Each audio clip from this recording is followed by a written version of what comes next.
Beneath the surface of our modern world lie fragments of a forgotten past, ruins that whisper of civilizations lost to time, and artifacts that defy everything we thought we knew about human history. Some were found deep beneath the sands of the Middle East, others hidden beneath the frozen tundra or submerged in oceans where no one should have ever built. Each discovery raises the same haunting question: who were they? And what did they know that we have forgotten? Archaeologists call them anomalies, relics that shouldn't exist, structures aligned too perfectly with the stars, tools carved with precision no primitive hand should have achieved. From the megalithic stones of Peru to the ancient caves beneath Palestine, these mysteries stand like echoes from another age, enigmatic, immovable, and utterly silent. But silence, as history has taught us, often hides the most extraordinary truths. So sit back, relax, and let's journey through the world's most bizarre archaeological enigmas, secrets that continue to challenge everything we believe about our own beginnings. In the barren highlands of southeastern Turkey, where the wind sweeps over ochre hills and the horizon shimmers under a relentless sun, lies a place that may rewrite the very origins of civilization. This is Karahan Tepe, a site that, for millennia, slept beneath the soil, silent and undisturbed.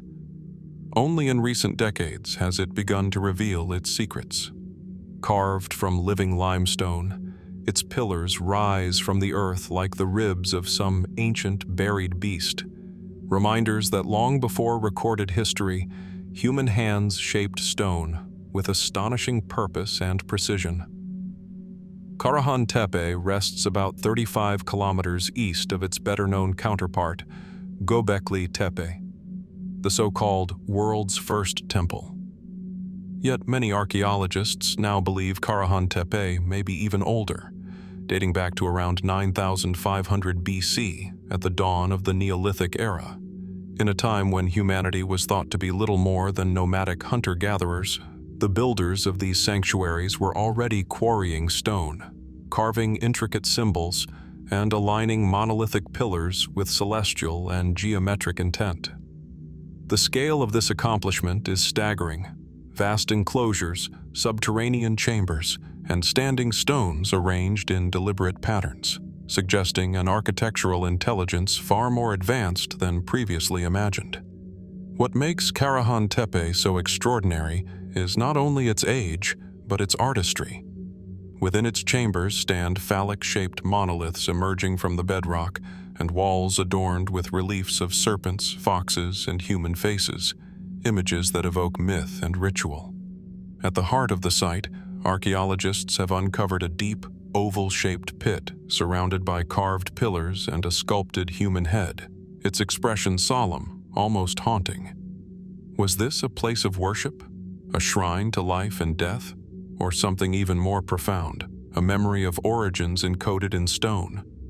Mainstream scholars describe Karahan Tepe as a ritual center used by early agricultural communities transitioning from foraging to farming. The idea fits the broader narrative that this was where humans first began to organize around shared beliefs, to gather for ceremonies that bound small tribes into larger societies. In this view, religion did not arise from civilization. It created civilization. These ancient sanctuaries may have been the first expressions of collective identity, born from the need to find meaning in a changing world. But not all questions fit neatly within this explanation. The precision of the carvings, the architectural complexity, and the astronomical awareness evident in both Karahan and Göbekli Tepe have led some researchers to wonder whether these builders inherited their knowledge from an even older, forgotten culture. Could there have been a lost civilization, one that flourished before the end of the last ice age, only to vanish in the cataclysms that followed? Such theories remain controversial, often dismissed as fringe speculation, yet the evidence keeps whispering from the stones themselves. The T-shaped pillars, smooth and symmetrical, resemble stylized human figures, as if each one were a guardian of memory. Their arrangement may reflect constellations or cosmic cycles, an ancient sky map etched into the earth. If so, what compelled these early humans to record the heavens in stone? What stories did they tell beneath those open skies, when the stars were their only calendar? Some point to myths that echo across cultures, the tales of a great flood, of divine teachers emerging from the ruins of a drowned world. Similar legends appear in the texts of Sumer, Palestine, and even the distant Andes. Is it coincidence that so many ancient traditions speak of a forgotten age of builders and sages wiped away by water and time? Or are these fragments of a shared prehistoric memory, echoes of something humanity once knew, but lost? Karahan Tepe's discovery has only deepened these questions. Excavations continue to unearth new chambers and carvings, suggesting that the site sprawls far beyond what has been exposed. Beneath layers of sediment, LiDAR scans hint at yet undiscovered structures, perhaps other sanctuaries, or even a network connecting the ancient hills of Anatolia into a single sacred landscape.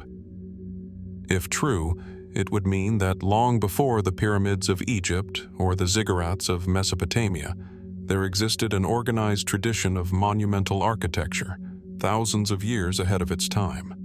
For now, Karahan Tepe remains both a revelation and a riddle. Each artifact unearthed answers one question while raising a dozen more. The builders left no writing, no trace of their language, and no explanation of their purpose. All that remains are symbols, foxes, serpents, and the silent faces of stone, staring back at us from across 10,000 years. Perhaps the truth lies not only in the earth, but in what humanity chooses to remember. Were these people the dawn of civilization, or its distant echo, The stones do not speak, yet they seem to murmur through time.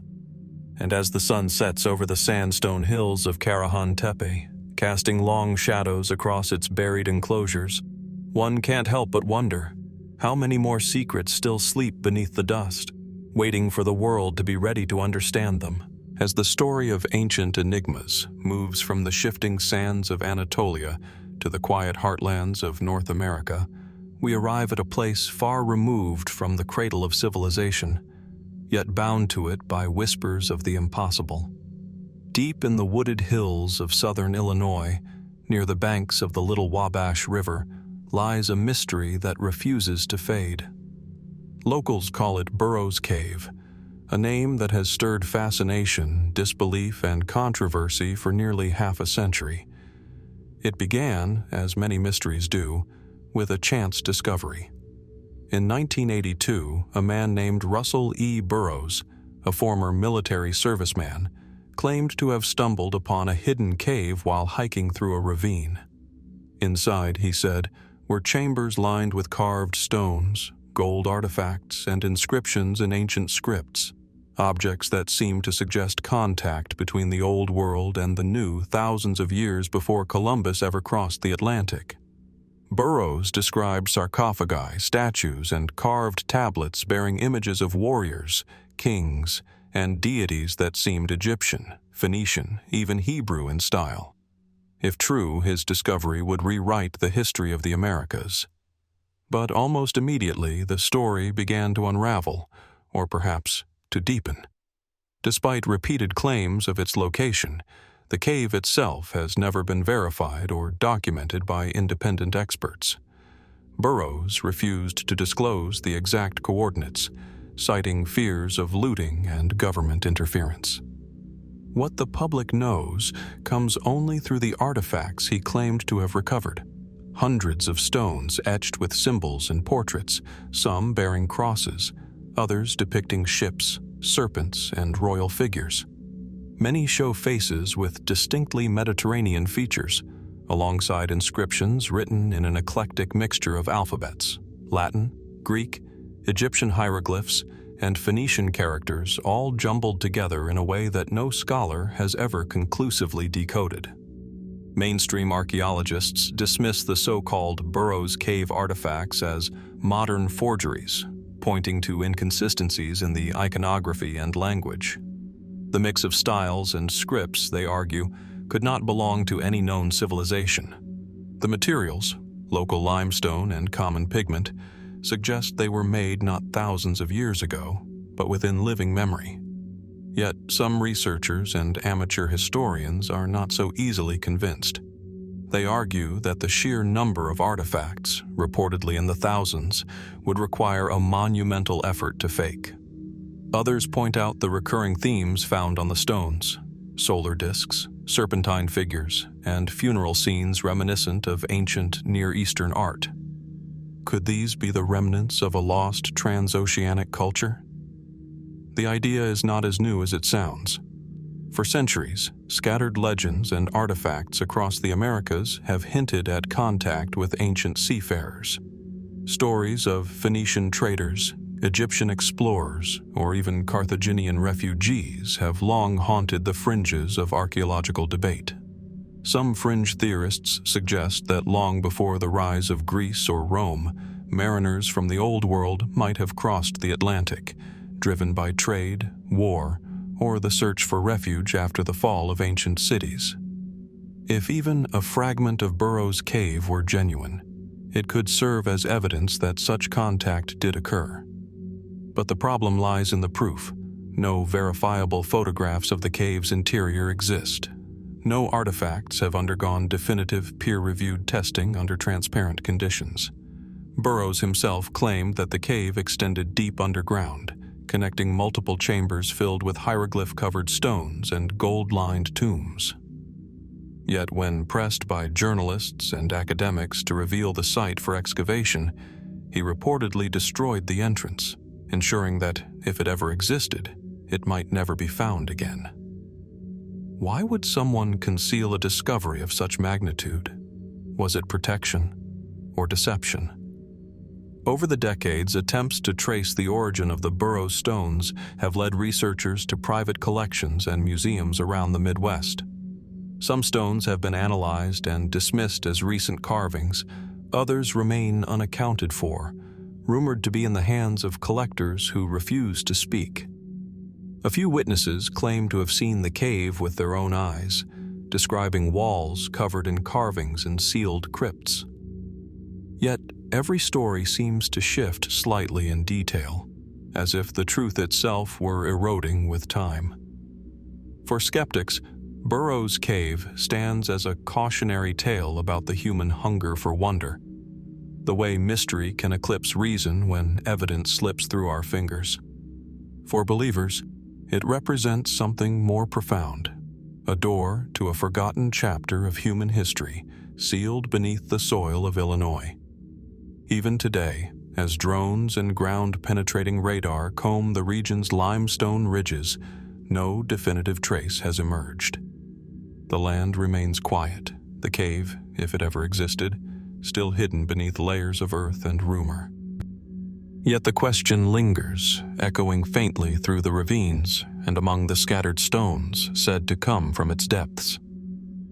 What if, buried beneath the heartland of America, lies the proof that ancient civilizations once crossed oceans and carved their legacy into the bedrock of a continent that had not yet been named?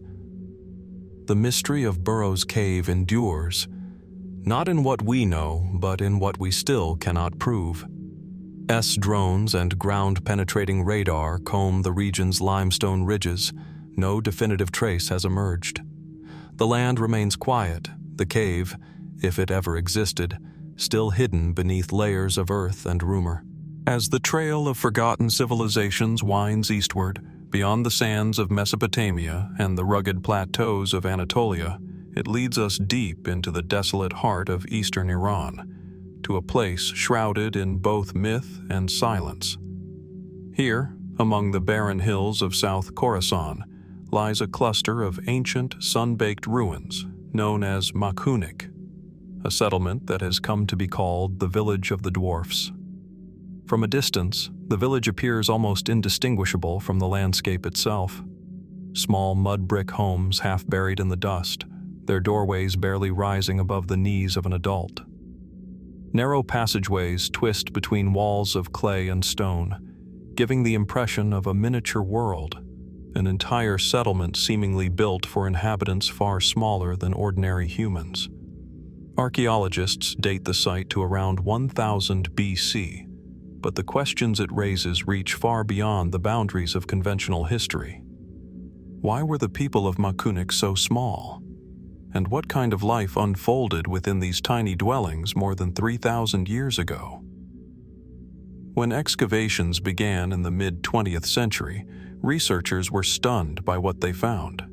Many of the homes measured less than 2 meters in height, with low ceilings and doorways often no taller than 90 centimeters. Within, they discovered pottery, tools, and hearths, evidence of an organized, permanent community.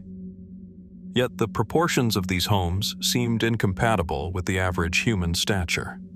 Initial studies suggested that the people of Makhunik may have been physically smaller than modern humans, though not necessarily by mythic proportions. Skeletal remains unearthed nearby hinted at individuals of short stature, possibly due to malnutrition, genetic isolation, or the harsh environmental conditions of the desert. The soil of the region is poor, the summers blistering, and the winters severe, conditions that could have stunted growth over generations. But folklore tells a different story. In local legends, Makhunik was once inhabited by a mysterious race of little people, beings who lived apart from ordinary humans and vanished long ago. Some tales claim they were descendants of ancient miners or travelers from distant lands who retreated underground when catastrophe struck. Others whisper of supernatural origins, beings born of the earth itself, guardians of secrets buried beneath the hills. These stories, passed down through centuries, intertwine with the physical remains of the village in a way that blurs the line between myth and archaeology. More intriguing still are the traces of advanced social order found in the ruins. The villagers practiced agriculture, stored grain in carved silos, and maintained a complex irrigation system, remarkable for such an isolated settlement. Their architecture, though small, was deliberate, built in tiers to shield against desert winds and heat, suggesting a deep understanding of their environment. Could their small stature, whether biological or adaptive, have been an advantage in surviving these extreme conditions? Some fringe theorists have taken the mystery further. They point to parallels between Makhunik and other sites across the world where unusually small dwellings or skeletons have been found, from the so-called Hobbit remains of Flores Island in Indonesia to ancient cave burials in the Middle East. Could there have been, they ask, a long-lost population of diminutive humans, an evolutionary branch that persisted into historical times before fading into myth? Mainstream science approaches such claims with caution. Most evidence suggests that Makhunik's people were ordinary humans, shaped by their environment rather than some forgotten species. Yet, the symbolism of their village endures. Every doorway, every half-buried wall seems to whisper of a vanished way of life, one that doesn't quite fit the patterns of human settlement as we know them. And then there's the puzzle of abandonment. At some point, centuries ago, the people of Makhunik simply disappeared. The reasons remain uncertain. Some scholars suggest a prolonged drought, others a shift in trade routes or resources. Whatever the cause, the village was left to the desert, its tiny homes collapsing into the sand, its memory fading until rediscovery in modern times.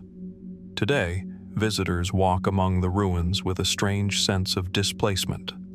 The scale of the village seems to warp perception, as though one has stepped into another world, a forgotten chapter of human history written in miniature. It's easy to imagine the faint echoes of voices, the soft rhythm of work and ritual, the quiet resilience of a people who carved out a life in one of the most inhospitable corners of the earth.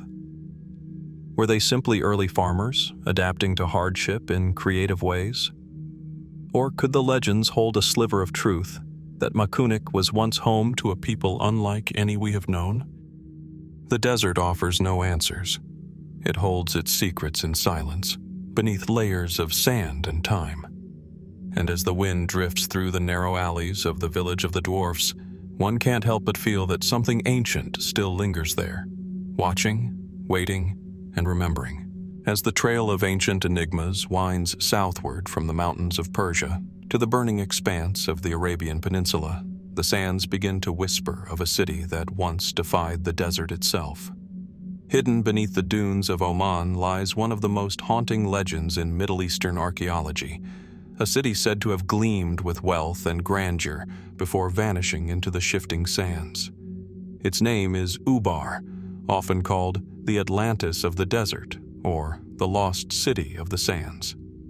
For centuries, Ubar existed only in the verses of old texts and the echoes of Bedouin storytellers. It was described as a city of great towers, the center of a rich trading empire that thrived on the commerce of frankincense, one of the most valuable commodities of the ancient world. Caravans once crossed thousands of miles, from the coasts of Arabia to the markets of Egypt, Palestine, and Mesopotamia, carrying this fragrant resin, prized by priests and kings alike. In those days, Ubar was said to be the jewel of the desert, a city built by giants, ruled by kings of immense power and pride. The earliest known reference to Ubar appears in ancient Arab writings, where it is called Iram of the Pillars, a name found even in the Quran. According to legend, the people of Iram grew arrogant and defied divine will, prompting a punishment of apocalyptic scale. A great windstorm, it is said, descended upon the city, burying it beneath the sands, erasing it so completely that even its memory seemed to dissolve into myth. For over 1,000 years, the tale was considered little more than a poetic allegory, a warning, not a record. Until the 20th century, when the sands began to give up their secrets. In the early 1990s, a team of explorers, archaeologists, adventurers, and even NASA researchers turned their attention to the Rub al-Khali, the empty quarter, one of the most desolate places on Earth. Using satellite imaging to trace ancient caravan routes once used for the incense trade, they followed faint lines stretching across hundreds of miles of desert until they converged at a single point, a remote site near Shizr in southern Oman. There, amid the dunes, they uncovered the ruins of a fortress-like structure, its walls crumbling and its towers half swallowed by the earth. Beneath it lay the remains of a massive sinkhole, as if the city had literally been swallowed by the sands. For a time, it seemed as though the myth of Ubar had been proven true. The site, dubbed the Lost City of the Sands, was celebrated as a major archaeological breakthrough. Artifacts unearthed there dated back to as early as 2800 BC, suggesting a long history of human settlement and trade. But as the excitement faded, questions began to emerge. Was this really Ubar, or merely an ancient outpost, one of many along the incense route? Some scholars now believe that the site at Shizr was not a single city at all, but rather a regional trading hub that gradually collapsed when its underground water sources dried up, leading to the abandonment of nearby settlements. Others argue that the sinkhole collapse, which destroyed part of the site, may have inspired the later legends of a city buried by divine wrath. Yet the mystery persists. How could a legend so specific, so deeply rooted in oral and written tradition, emerge from mere coincidence? Could the city of Iram have been a real place? Perhaps a confederation of lost settlements that once flourished in southern Arabia, their memory fused into a single myth over centuries of retelling? More speculative voices have gone further still. Some propose that Ubar was once part of a forgotten Bronze Age civilization, a culture of engineers and astronomers whose knowledge of desert irrigation and trade rivaled that of the early Egyptians. A few have drawn parallels between Ubar and other enigmatic ruins scattered across the region. sites whose precise origins remain uncertain, their builders unknown. In this view, Ubar is not just a lost city, but a symbol of an entire vanished epoch, one buried beneath millennia of sand and silence. Today, as explorers stand amid the ruins of Shisar, surrounded by an ocean of dunes that stretches to the horizon, it's easy to feel the weight of that legend. The wind howls across the empty quarter, sculpting the sands into ever-changing shapes, concealing what it once revealed. Was Ubar a city of stone, or an idea, born from the memory of a forgotten people? Did it truly vanish in a single cataclysmic moment, or simply fade away, grain by grain, until only its story remained? The desert offers no clear answer. It buries its truths deeply, preserving them in silence. And somewhere beneath those golden waves of sand, perhaps the last stones of Ubar still rest, waiting for the wind to shift once more and history to remember. And as our journey through the world's strangest archaeological enigmas continues, we descend now into the dense, emerald labyrinth of the Ecuadorian jungle, where the air hangs heavy with mist and the earth itself seems to breathe. Hidden deep beneath these ancient forests lies one of the most elusive and controversial sites in South America, the Taos Cave System, a place where geology and legend intertwine so tightly that separating truth from myth becomes almost impossible. The entrance to the caves is narrow, carved into the side of a limestone ridge near the border with Peru. From there, vertical shafts plunge hundreds of feet into darkness, opening into vast underground chambers that stretch for miles beneath the jungle. These caverns are named after the Taos, or oil birds, that dwell within. Strange nocturnal creatures that navigate the blackness by sound, their cries echoing like the calls of ancient spirits. To step into Taos is to enter a world untouched by time, a subterranean realm of smooth stone walls, hidden rivers, and silence so deep it seems alive. For generations, the Shuar people, an indigenous group native to this region, have considered the caves sacred. They speak of them not merely as natural formations, but as places of great spiritual power, a gateway between the human and the divine. According to their oral traditions, the caves are the resting place of ancestral beings and the site of ceremonies that bridge the worlds of the living and the dead. Yet in the 20th century, the outside world's attention turned to Taos for a very different reason, one that would ignite one of archaeology's strangest debates. In 1972, an Argentine explorer named Juan Moritz claimed to have discovered a hidden chamber deep within the cave system, one that, he said, contained a metallic library. Thousands of thin gold and silver plates engraved with symbols and writing unlike anything known to history.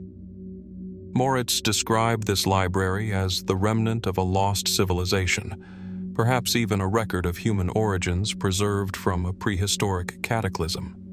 He insisted that the discovery proved the existence of an ancient culture far older than the Incas, one that may have had contact with other continents long before recorded time. The story spread quickly.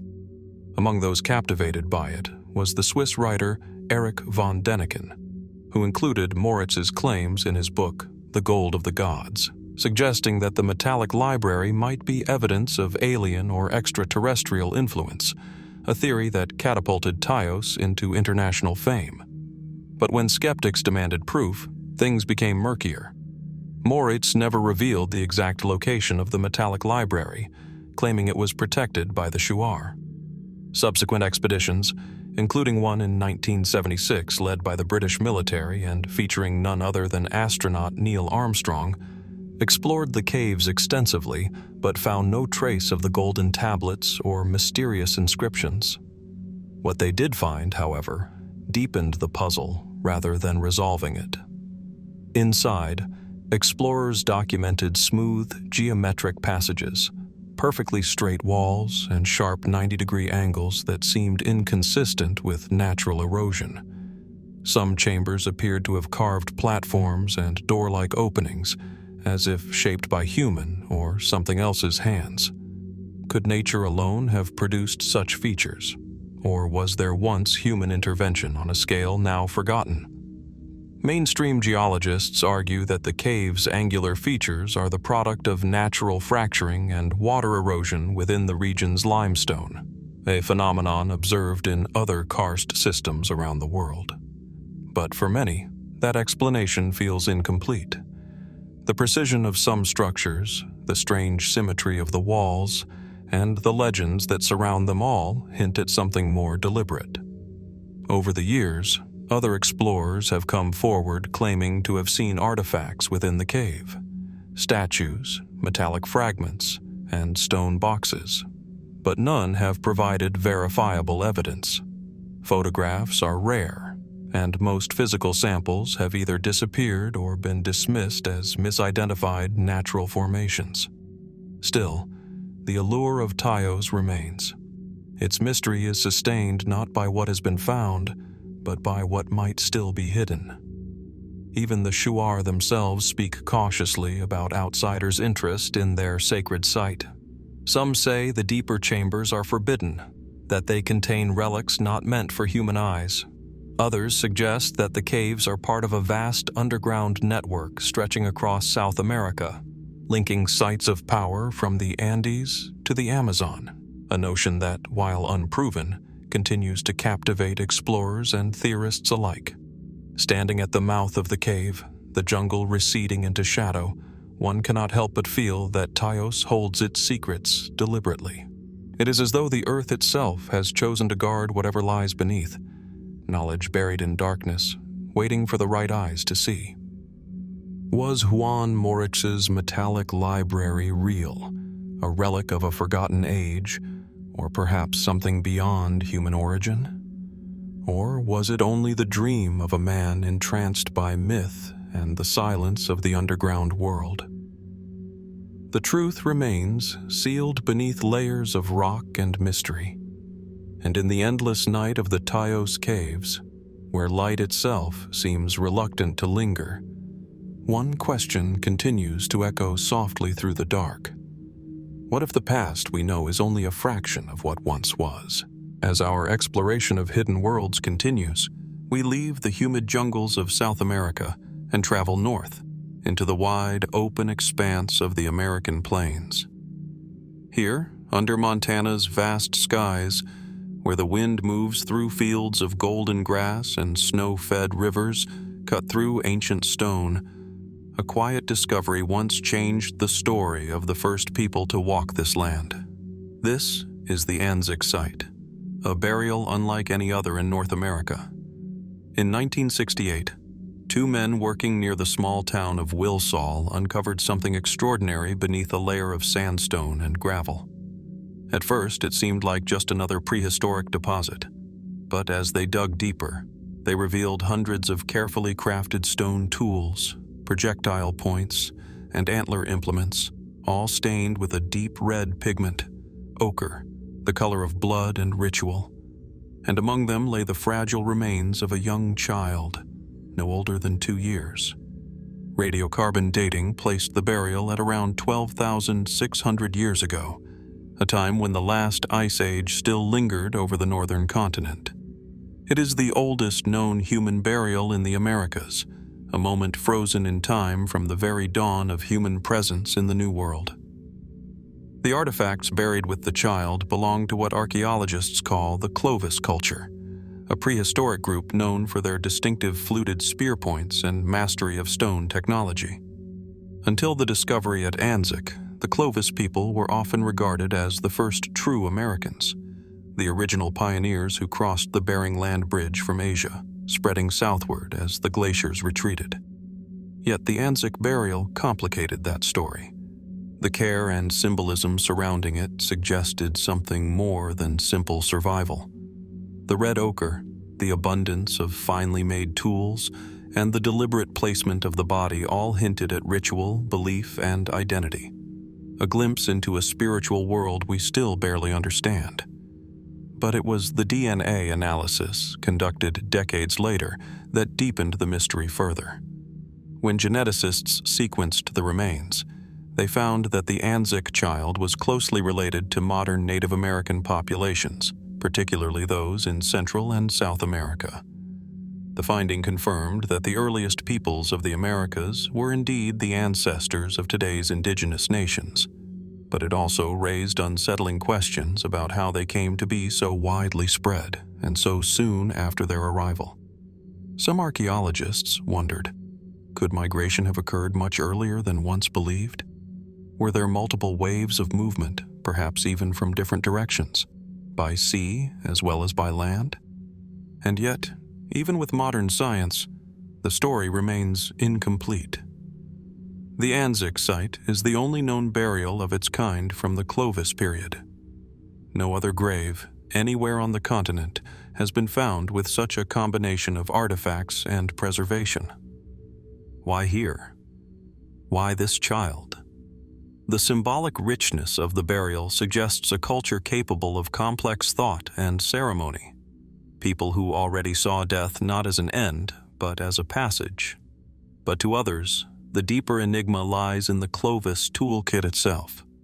Their stone points have been found from Canada to Venezuela, astonishingly uniform in shape and craftsmanship, as if spread by a single shared tradition. How could such precision and knowledge travel across an entire hemisphere so swiftly, at a time when small bands of hunters were thought to be scattered and isolated? Some fringe theories have proposed that the Clovis technology might not have been entirely local, that it may have evolved through contact with earlier or even transoceanic visitors. Others suggest that the Clovis were not the first Americans at all, but the survivors or inheritors of a much older population, one erased by the cataclysms that marked the end of the Ice Age. Still, mainstream archaeology holds that Anzick stands as a powerful testament to the human story unfolding in the Americas, the dawn of culture, the first glimmer of continuity between past and present. Yet standing today at the quiet site in Montana, surrounded by rolling hills and the whisper of wind across the plains, one cannot help but feel the weight of time pressing in. Beneath this simple landscape lies the resting place of a child whose people may have watched mammoths roam and whose descendants still walk the land. Was this burial a farewell or a beginning? The earth keeps its silence, and the stones tell only fragments. Somewhere in the soil, perhaps, still lie the traces of other forgotten graves, waiting as Anzick did for 12,000 years, to remind us how much of our story remains untold. Beneath the tranquil turquoise waters off the southern coast of Laconia, Greece, lies a city forgotten by time. Just a few meters below the surface, pale stone walls emerge from the sand. Streets, courtyards, and buildings that once echoed with the sounds of ancient life. The waves ripple softly across rooftops that have not seen the sun in nearly 5,000 years. This is Pavlopetri, one of the world's oldest known underwater cities. At first glance, it seems peaceful, almost idyllic, a ghostly memory preserved beneath the Aegean Sea. Yet, this quiet seabed holds an enigma that challenges much of what we thought we knew about early civilization. The ruins were first identified in 1904 by geologist Phocion Negris, but it wasn't until the 1960s that British archaeologists realized the true scope of what lay below. Pavlopetri wasn't a random scattering of stones. It was a planned city, with streets arranged in a grid, multi-roomed houses, courtyards, and even evidence of drainage systems. This was not a primitive settlement.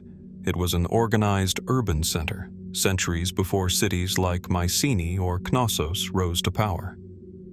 Radiocarbon analysis and pottery fragments date Pavlopetri to around 2800 BC, perhaps even earlier. That places it squarely within the Bronze Age, long before the classical Greek world we recognize from temples and myths. It existed when the Minoans were just beginning to form their maritime networks, when Egypt's pyramids still stood young and bright in the desert sun. So how did such a place come to rest beneath the sea? The mainstream explanation points to geological shifts. Over millennia, rising sea levels and gradual subsidence caused by tectonic activity may have drowned the city. The coastline here has moved dramatically since ancient times. Entire tracts of land have vanished beneath the water. By that logic, Pavlopetri's fate was simply the result of nature's slow and relentless change. But the mystery deepens when we consider the city's precision. The level of urban planning and construction techniques suggest a society already skilled in architecture, engineering, and trade, traits we typically associate with more advanced Mediterranean cultures that came later. Could Pavlopetri have been part of a wider, now forgotten maritime network? Archaeologists have found objects that hint at long-distance trade, ceramics resembling those from Crete and the Cyclades, and patterns in architecture that seem to bridge distinct cultural styles. This coastal town may once have been a hub connecting early Aegean peoples with faraway lands, long before written history began. And then there are the myths. Ancient Greek traditions speak of lands swallowed by the sea, cities punished by gods or undone by natural catastrophe. Some have drawn parallels between Pavlopetri and the story of Atlantis, the legendary civilization said to have sunk beneath the waves in a single night of fire and flood. Though serious scholars avoid that comparison, the resemblance is difficult to ignore. Both represent organized societies erased by the ocean, both remembered only through fragments and imagination. Yet, even within archaeology, questions remain unresolved. Laser mapping of the site has revealed features that don't fit neatly into Bronze Age models. Rooms with unknown purposes, stone platforms whose use is still debated, and patterns of layout suggesting social organization more complex than once assumed. Could Pavlopetri have been a ceremonial or administrative center rather than a simple town? Was it a prototype? A blueprint for later Greek urban design? Then there's the deeper, more haunting possibility. What if Pavlopetri is not unique? Scattered across the Mediterranean are whispers of other submerged sites, near Cyprus, along the coast of Crete, even off the shores of Palestine, each one a silent echo of civilizations that may have flourished and perished before recorded memory began. Standing on the shore today, gazing out at the calm blue waters of Vatica Bay, it's hard to imagine that a thriving community once lived beneath those waves. Children may have played in the courtyards, merchants bargained in open markets, sailors departed for distant horizons. And then, something changed. The sea rose, the land shifted, and life retreated inland. The city slipped into silence. Was Pavlopetri merely a casualty of nature's slow rhythms, or evidence of an ancient chapter in human history that ended far more abruptly than we realize? The water keeps its secrets well. Beneath its shifting light, the outlines of streets and homes still rest, waiting for the divers and archaeologists who descend each year to trace the faint geometry of a vanished world. And with every discovery, one question grows larger, more insistent. How many other cities still sleep beneath the sea, waiting for their stories to surface once more? Deep in the humid forests of Kenya's eastern coast, just a few miles inland from the Indian Ocean, lie the Gedi ruins, a forgotten city shrouded in silence and strangled by vines. The air is heavy with the scent of earth and salt, and as shafts of sunlight pierce through the canopy, they illuminate fragments of a world that time abandoned. Stone walls rise from the undergrowth, arches, courtyards, and mosques, their coral limestone etched with the delicate patterns of Swahili craftsmanship. Birds nest in the crumbling towers, and roots twist through once bustling streets. This is not a ruin of myth or legend.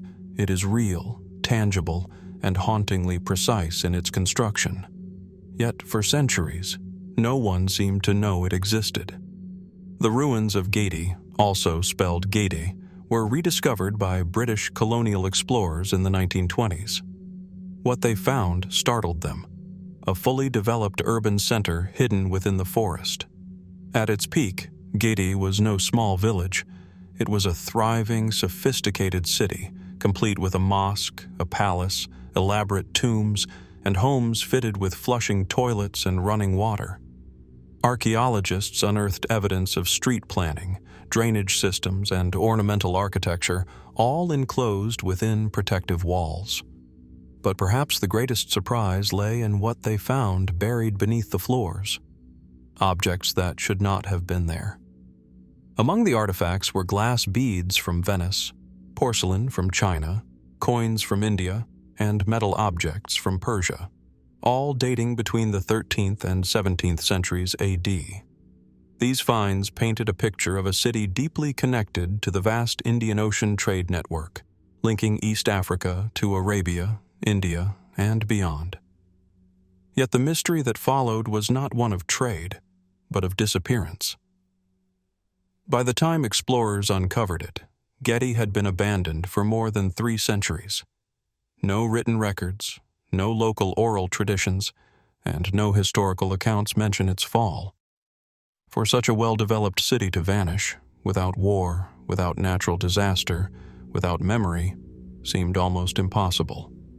Who built Gedi, and why did they leave?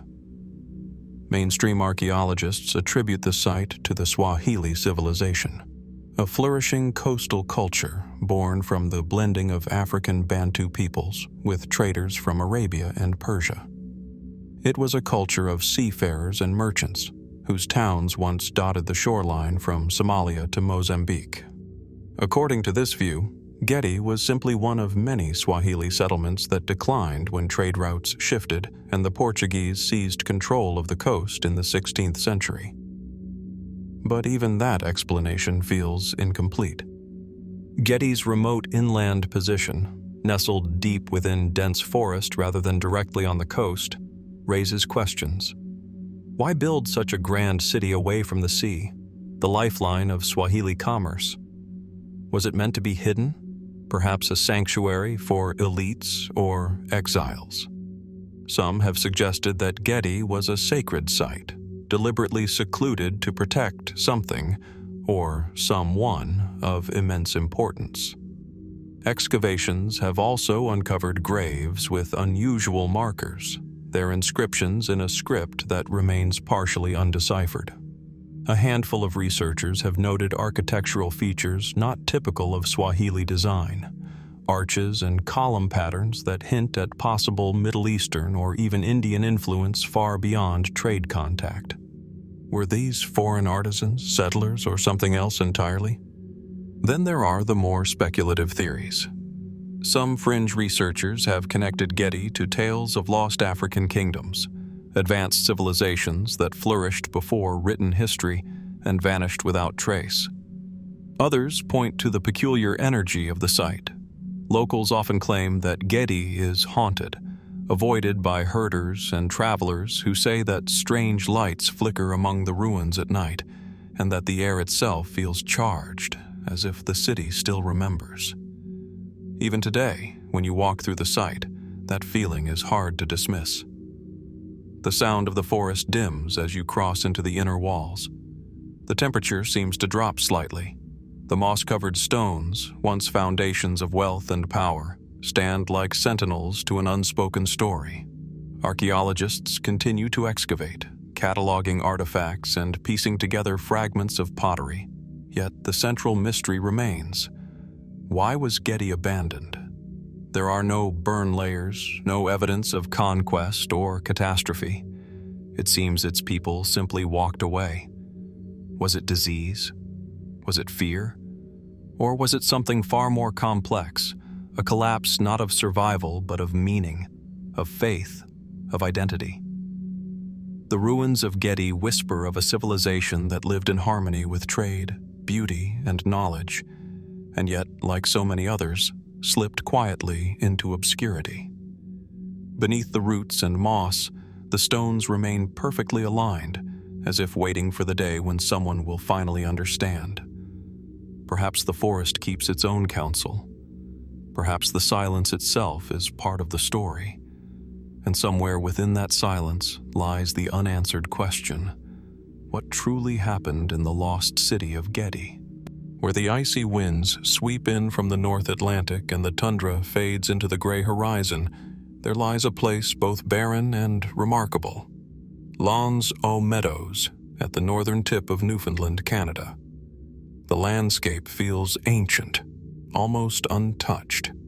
Moss-covered mounds, scattered stones, and the ceaseless cry of seabirds echoing across the rugged coast.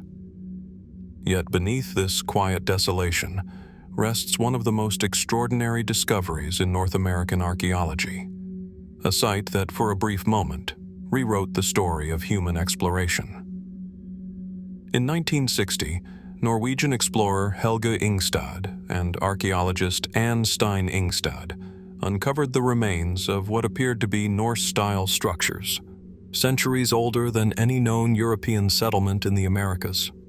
Excavations revealed the unmistakable signature of Viking craftsmanship: turf-walled buildings, iron nails, rivets, and a forge, evidence that Norse explorers had reached these shores around the year 1000 AD.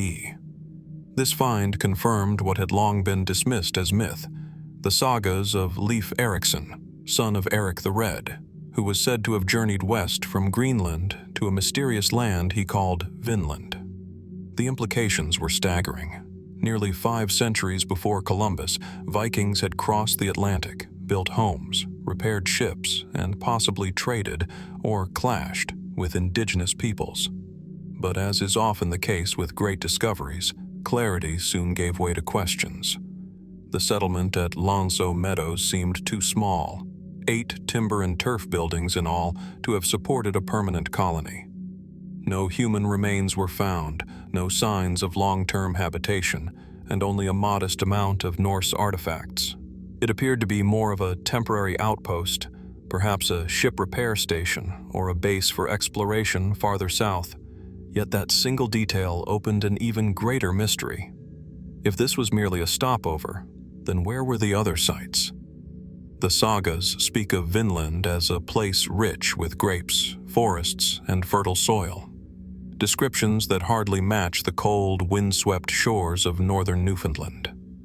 Could Lons aux Meadows have been just the northern edge of a much larger Norse presence, one that extended deep into the continent? In recent years, subtle anomalies have begun to emerge, small but tantalizing clues that suggest the Vikings may have traveled farther than we once believed. Satellite imagery has revealed possible rectilinear soil disturbances in southern Newfoundland and Labrador, consistent with Norse construction methods.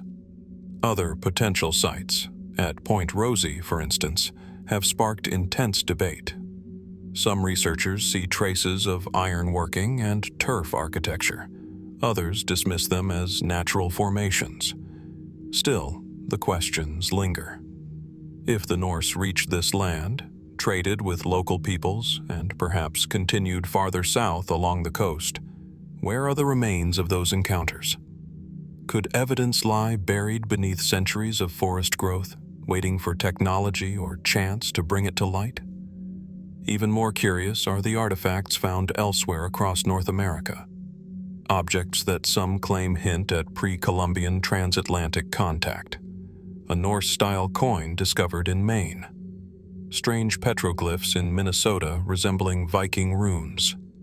These finds are often controversial, with mainstream scholars dismissing them as trade curios or later misplacements. Yet the coincidences persist in intriguing ways. Then there is the cultural puzzle. Norse sagas describe encounters with the Skraelingjar, believed to be indigenous peoples, marked by both conflict and trade. Could oral traditions among certain First Nations peoples hold distant echoes of these encounters? Some folkloric patterns, faint as they are, seem to resonate with northern legends of pale-skinned visitors who came from the sea and vanished again into the fog. Still, despite decades of excavation, one truth remains unshakable. Lonso Meadows is unique. It stands alone as the only confirmed Norse site in North America outside Greenland, a solitary outpost on the edge of the known world. Yet its existence demands we ask, was this the end of the Viking journey or merely the beginning? Did other settlements once stand farther down the coast, lost to erosion and time? Could the Norse have reached the warmer lands of Nova Scotia, or even beyond, before history forgot them? Today, the ruins at Lonso Meadows rest quietly beneath reconstructed sod houses that hint at what once was. The grass bends in the wind, the sea crashes endlessly against the rocks, and the northern light shifts across the empty plains. It's as if the land itself is keeping its silence, guarding a story that refuses to fully surface. The Vikings left their mark here, a whisper of iron and wood against a backdrop of endless gray.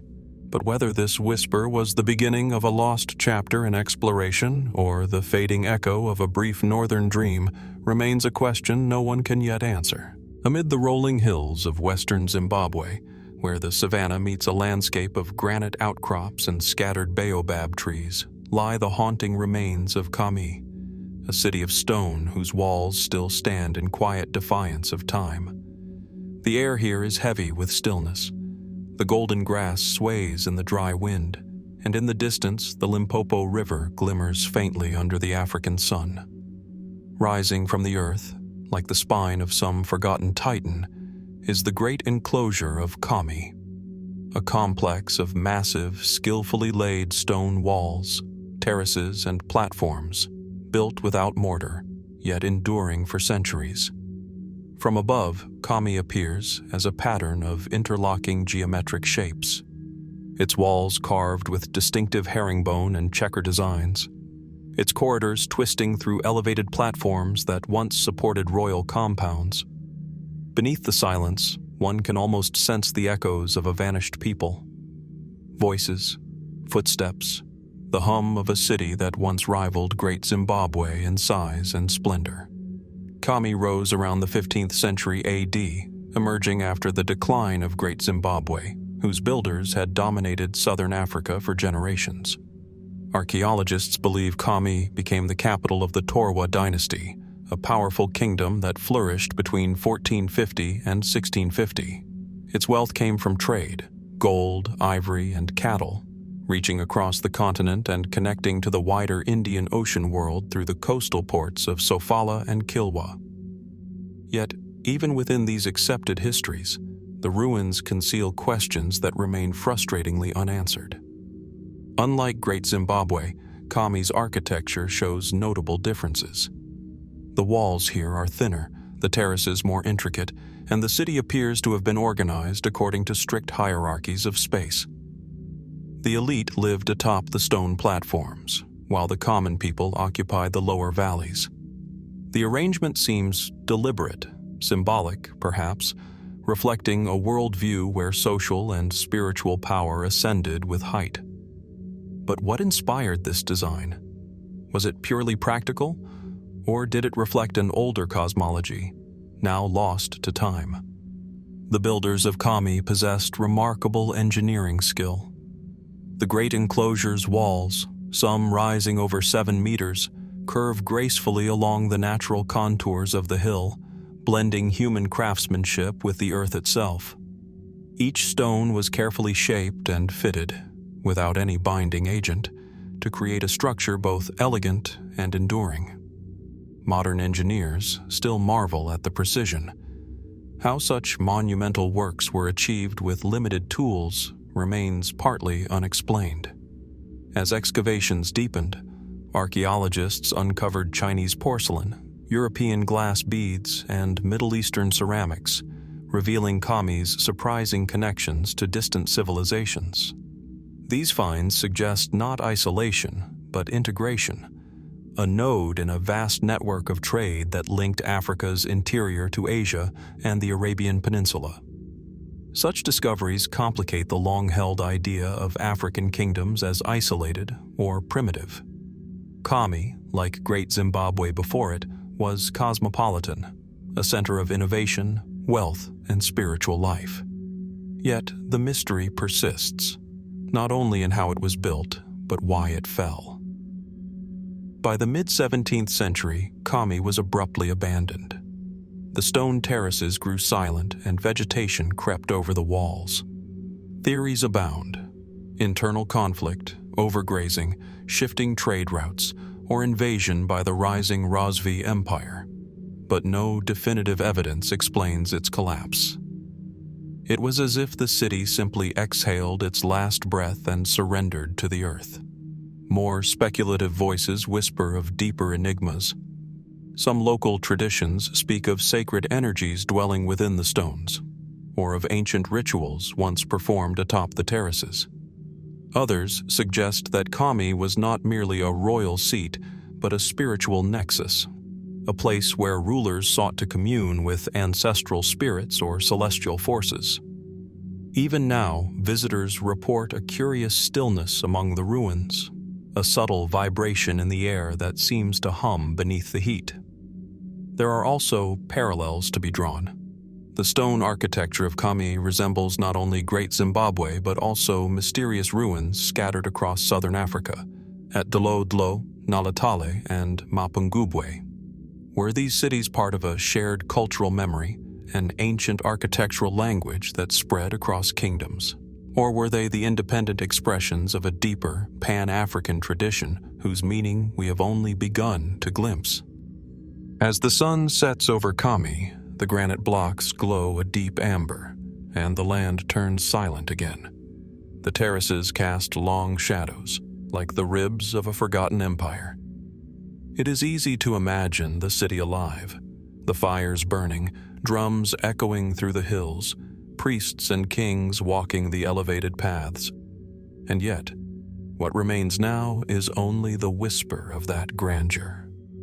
Who were the true architects of Khami? What knowledge guided their hands, and what forces led to their disappearance? Perhaps the answers lie still buried beneath the terraces, beneath the roots of acacia trees that clutch the stones. Or perhaps Khami, like so many ancient cities, guards its secrets intentionally, its silence the final language of a civilization that once spoke through stone. Beneath the quiet streets of modern-day Malta, carved deep into the limestone bedrock, lies one of the most enigmatic places ever discovered, the Hypogeum of Tarxien. It is a world without sunlight, a labyrinth of chambers and corridors, hewn by human hands more than 5,000 years ago. The air inside is heavy, still, and cool. When one descends into its depths, it feels as though time itself hesitates at the threshold. Discovered by chance in 1902 during the construction of a cistern, the Hypogeum revealed an astonishing secret, a vast underground structure unlike anything else in the world.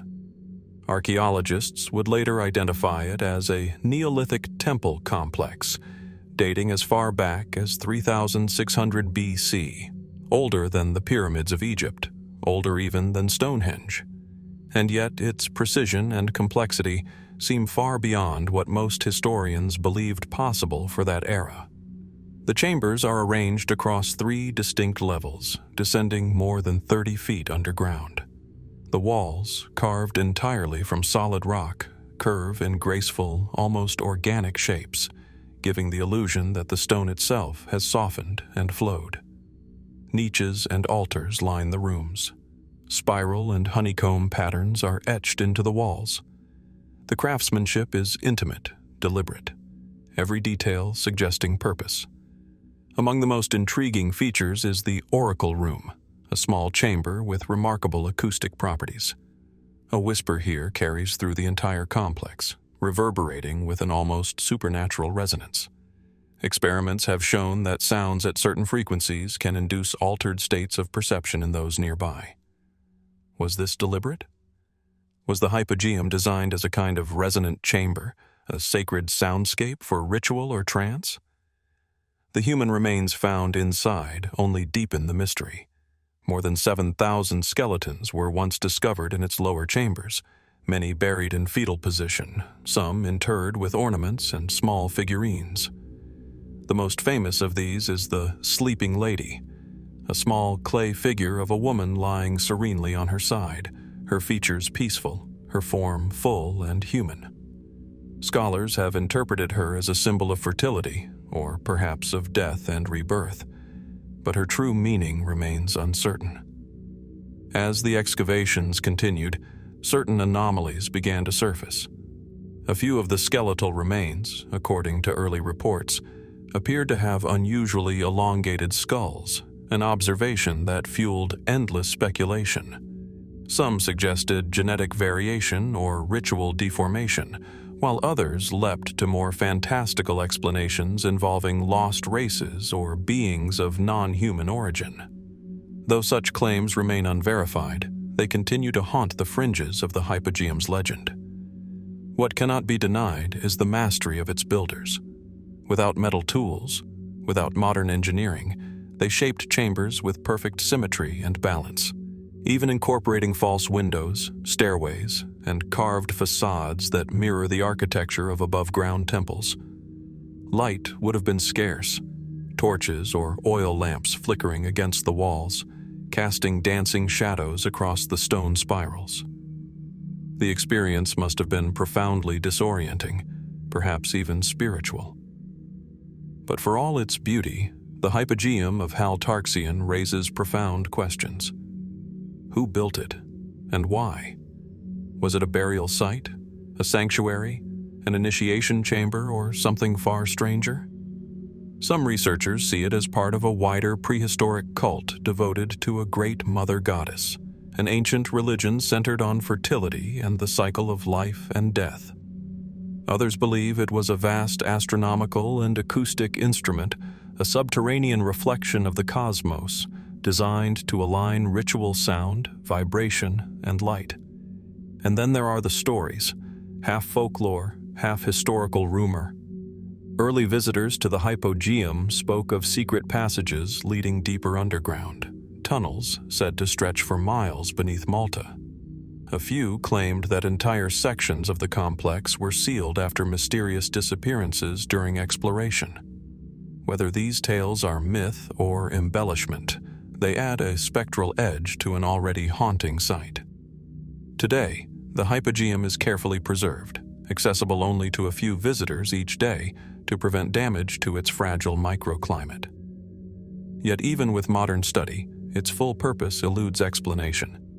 It stands as both architectural marvel and enigma, a window into a civilization that left no written record, no clear voice, only stone. As you ascend back toward the daylight, past the carved spirals and hollow chambers, one can't help but feel the weight of the unknown pressing close. What knowledge guided these ancient builders? What beliefs drove them to carve a sacred city beneath the earth? Perhaps, like the deep echoes that still hum through its walls, the Hypogeum's secrets are meant not to be solved, but to be felt. A silent message from a world that understood the language of stone and sound in ways we have long forgotten. On a hill overlooking the German countryside, where mist often rolls across the Saale River Valley, a disk of ancient bronze once lay buried beneath the soil, forgotten for millennia. When it was unearthed in 1999 near the town of Nebra, no one could have imagined that this corroded greenish plate would become one of the most extraordinary archaeological discoveries in modern history. Roughly 12 inches in diameter and weighing just over 2 kilograms, the Nebra sky disk is unlike anything else from the European Bronze Age. Embedded within its surface are delicate inlays of gold, a crescent moon, a radiant sun, or perhaps a full moon, and a scattering of stars, their arrangement unmistakably deliberate. Among these celestial symbols, one cluster stands out. 7 tiny golden dots forming the familiar pattern of the Pleiades. The artifact's craftsmanship is astonishing. Created around 1600 BC, it predates classical astronomy by over 1,000 years. At the time of its burial, civilizations in Egypt and Mesopotamia already tracked the heavens, but the peoples of Central Europe were thought to be far less advanced, farmers and warriors, not astronomers. Yet here, in the heart of Bronze Age Germany, someone had forged a tool that mapped the sky. The disk's meaning has been debated ever since its discovery.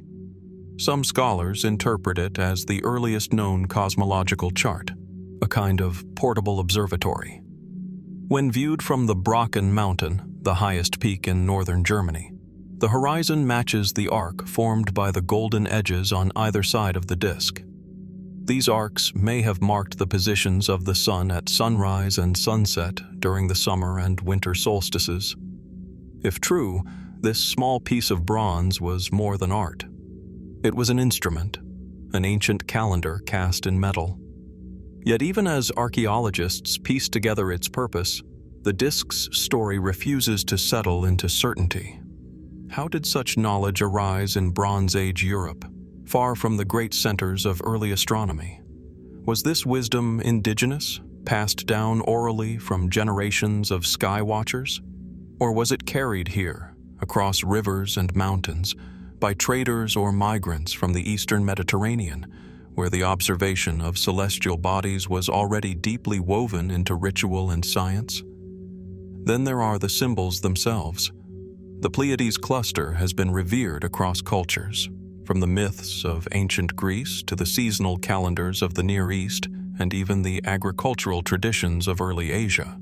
Its appearance in the Nebra sky disk suggests a shared thread of astronomical awareness stretching across continents.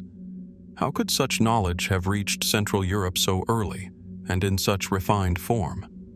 More curious still is the disk's later history. Analysis reveals that it was modified several times over its lifespan. New gold plates were added, others were removed. At one point, a gold arc along the bottom was attached, possibly representing the sun's boat, a motif common in ancient Mediterranean art. This alteration hints at evolving beliefs, as if each generation reinterpreted the sky anew. Eventually, the disk was buried on a hilltop, alongside swords and jewelry, as though offered to the earth itself. And yet, even in its burial, mystery lingers. Why hide something of such value? Was it an offering to the gods, a funerary relic, or an attempt to protect forbidden knowledge? Some have wondered whether it symbolized not astronomy, but power, knowledge of the heavens used to legitimize leadership, connecting the ruler to the divine cycles of the cosmos. Others venture further into speculation. Could the disk encode lost astronomical alignments, perhaps even evidence of contact or shared knowledge between distant contemporaneous cultures? Its resemblance to artifacts from Mesopotamia, and even to petroglyphs found across Europe and Asia, has fueled theories of prehistoric global networks of knowledge. But such ideas remain unproven, hovering in that gray space between archaeology and myth. What is certain is that the Nebra sky disk rewrote history. It forced scholars to reconsider what Bronze Age Europe was capable of, revealing a people not merely surviving, but observing, calculating, and symbolizing the cosmos above. It is a testament to the human impulse to look upward, to seek order in the chaos of the stars. And yet, for all its brilliance, it remains silent. Who first lifted it to the sky and traced its patterns to the horizon? What rituals were performed beneath its glow? What songs or incantations echoed on that German hilltop thousands of years ago? Perhaps the Nebra sky disk is more than an artifact of knowledge. It is a whisper from a forgotten world, reminding us that the ancient gaze toward the heavens was not so different from our own, curious, searching, and forever drawn to the mystery that glimmers beyond the clouds. In the frozen wilderness of northern Canada, where the tundra stretches endlessly under a pale, shimmering sky, lies Anjikuni Lake, a remote and hauntingly beautiful expanse of icy water surrounded by silent spruce and birch. The air here feels ancient, unbroken by time, carrying whispers of snow and solitude. But in the winter of 1930, this serene landscape became the stage for one of the strangest and most unsettling mysteries in modern folklore, a story of a village that, according to reports, simply vanished. The first account came from a fur trapper named Joe LaBelle, a man well acquainted with the hardships of the northern wilds. LaBelle had often visited the Inuit settlement along the shores of Anjikuni Lake. But when he arrived that November, expecting the familiar warmth of fires and the murmur of voices carried over the snow, he was met with only silence. The entire village, he claimed, was gone. Huts stood empty, some with half-cooked meals still on their fires. Sled dogs were found frozen to death, still tied to their posts. Even the graveyard, LaBelle said, had been disturbed, its stones overturned, graves appearing to have been exhumed. There were no signs of struggle, no footprints in the snow, and no clue as to where the villagers might have gone. LaBelle's report made its way south through the Royal Canadian Mounted Police, and soon the story of the vanished Anjikuni village began to spread across newspapers and radio broadcasts. It was a tale that seemed to defy reason. How could an entire community, men, women, and children, disappear without a trace in such a harsh and isolated landscape? Investigations followed, but they brought more confusion than clarity. Some officers claimed to have found no evidence of any missing people at all, suggesting the story was exaggerated or even invented. Others pointed to historical inconsistencies. Records of similar Inuit settlements, yes, but none precisely where LaBelle claimed to have found the deserted one. Could the entire event have been a misunderstanding, a misreported tale that grew larger with each retelling? Yet for all its ambiguity, the story refuses to fade. Some later researchers suggested that mass migration could explain the disappearance, that the villagers might have moved to a nearby camp for seasonal hunting or to escape disease. But even this does not fit neatly with the strange details LaBelle described. The food left on fires, the abandoned tools, and, most chillingly, the disturbed graves. From there, speculation ventured further into the unknown. Tales began to circulate of strange lights seen dancing in the northern sky at the time of the disappearance. Glowing orbs or shifting colors unlike the familiar aurora borealis. Some witnesses claimed these lights moved with purpose, sweeping low over the lake before vanishing into the horizon. Could these have been natural atmospheric phenomena, or something else entirely? Others turned to more otherworldly explanations. Stories emerged suggesting that the villagers had been taken, spirited away by forces beyond human understanding. Some spoke of alien abduction long before the term entered popular culture, while others invoked ancient Inuit legends of sky beings and spirits of the north wind, said to claim those who wandered too close to sacred places. A few researchers have even suggested the story itself might have roots in much older myths. The Arctic, after all, is filled with tales of disappearances, entire groups said to have walked into the blizzard, following ghostly voices or distant lights, never to return. Perhaps Anjikuni Lake became a modern echo of those same ancestral fears, a story born from the deep human unease that comes with isolation, darkness, and the unknown. Still, something about the details refuses to be dismissed. The persistence of the accounts, the precision of the trapper's testimony, the cold emptiness of that frozen shoreline, all seem to suggest that something strange did occur. Whether that strangeness belonged to the realm of nature, folklore, or something far beyond, no one can say for certain. Today, Anjikuni Lake remains remote and uninhabited, its icy waters reflecting only the endless Arctic sky. Travelers who pass through sometimes report an inexplicable stillness, a hush that seems deeper than mere silence, as though the land itself remembers something it cannot quite reveal. And so the question endures. What really happened that winter night in 1930? Did a village vanish into the snow, swallowed by time and myth? Or was the story itself a mirage, born from the imagination of a man alone in the wilderness? Perhaps, like the northern lights themselves, the truth flickers just beyond reach, brief, luminous and impossible to hold. In the vast desert of Fayum, southwest of Cairo, the land ripples in shades of gold and ochre. Dust-laden winds sweep across the desolate plain, carrying whispers of forgotten kings and buried worlds. Beneath this arid landscape lies a mystery so great that ancient travelers described it as one of the wonders of the world, a sprawling underground complex said to dwarf even the pyramids in complexity and awe. This is the lost labyrinth of Hawara, a place of legend, a riddle in stone that has eluded discovery for over 2,000 years. Our earliest and most detailed descriptions come from Herodotus, the Greek historian who visited Egypt around the 5th century BC. He wrote of a monumental structure near the pyramid of Pharaoh Amenemhat III, built during Egypt's Middle Kingdom. Herodotus claimed that it contained 12 great courts and more than 3,000 chambers, some above ground, others deep below. The walls, he said, were carved with intricate reliefs, and the ceilings were formed from single slabs of polished stone.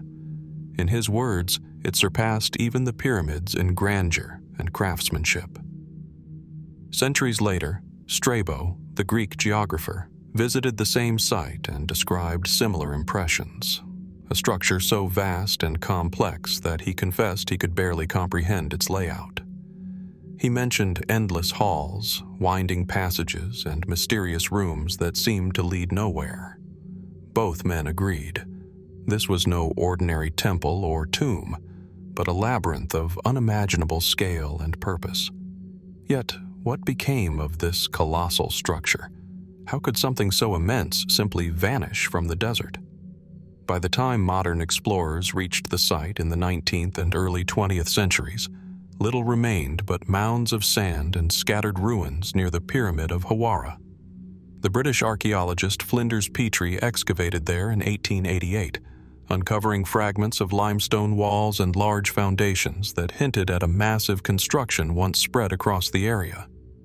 Petrie concluded that these ruins were indeed the remains of the labyrinth described by the ancients, though time, floods, and quarrying had long since destroyed the rest.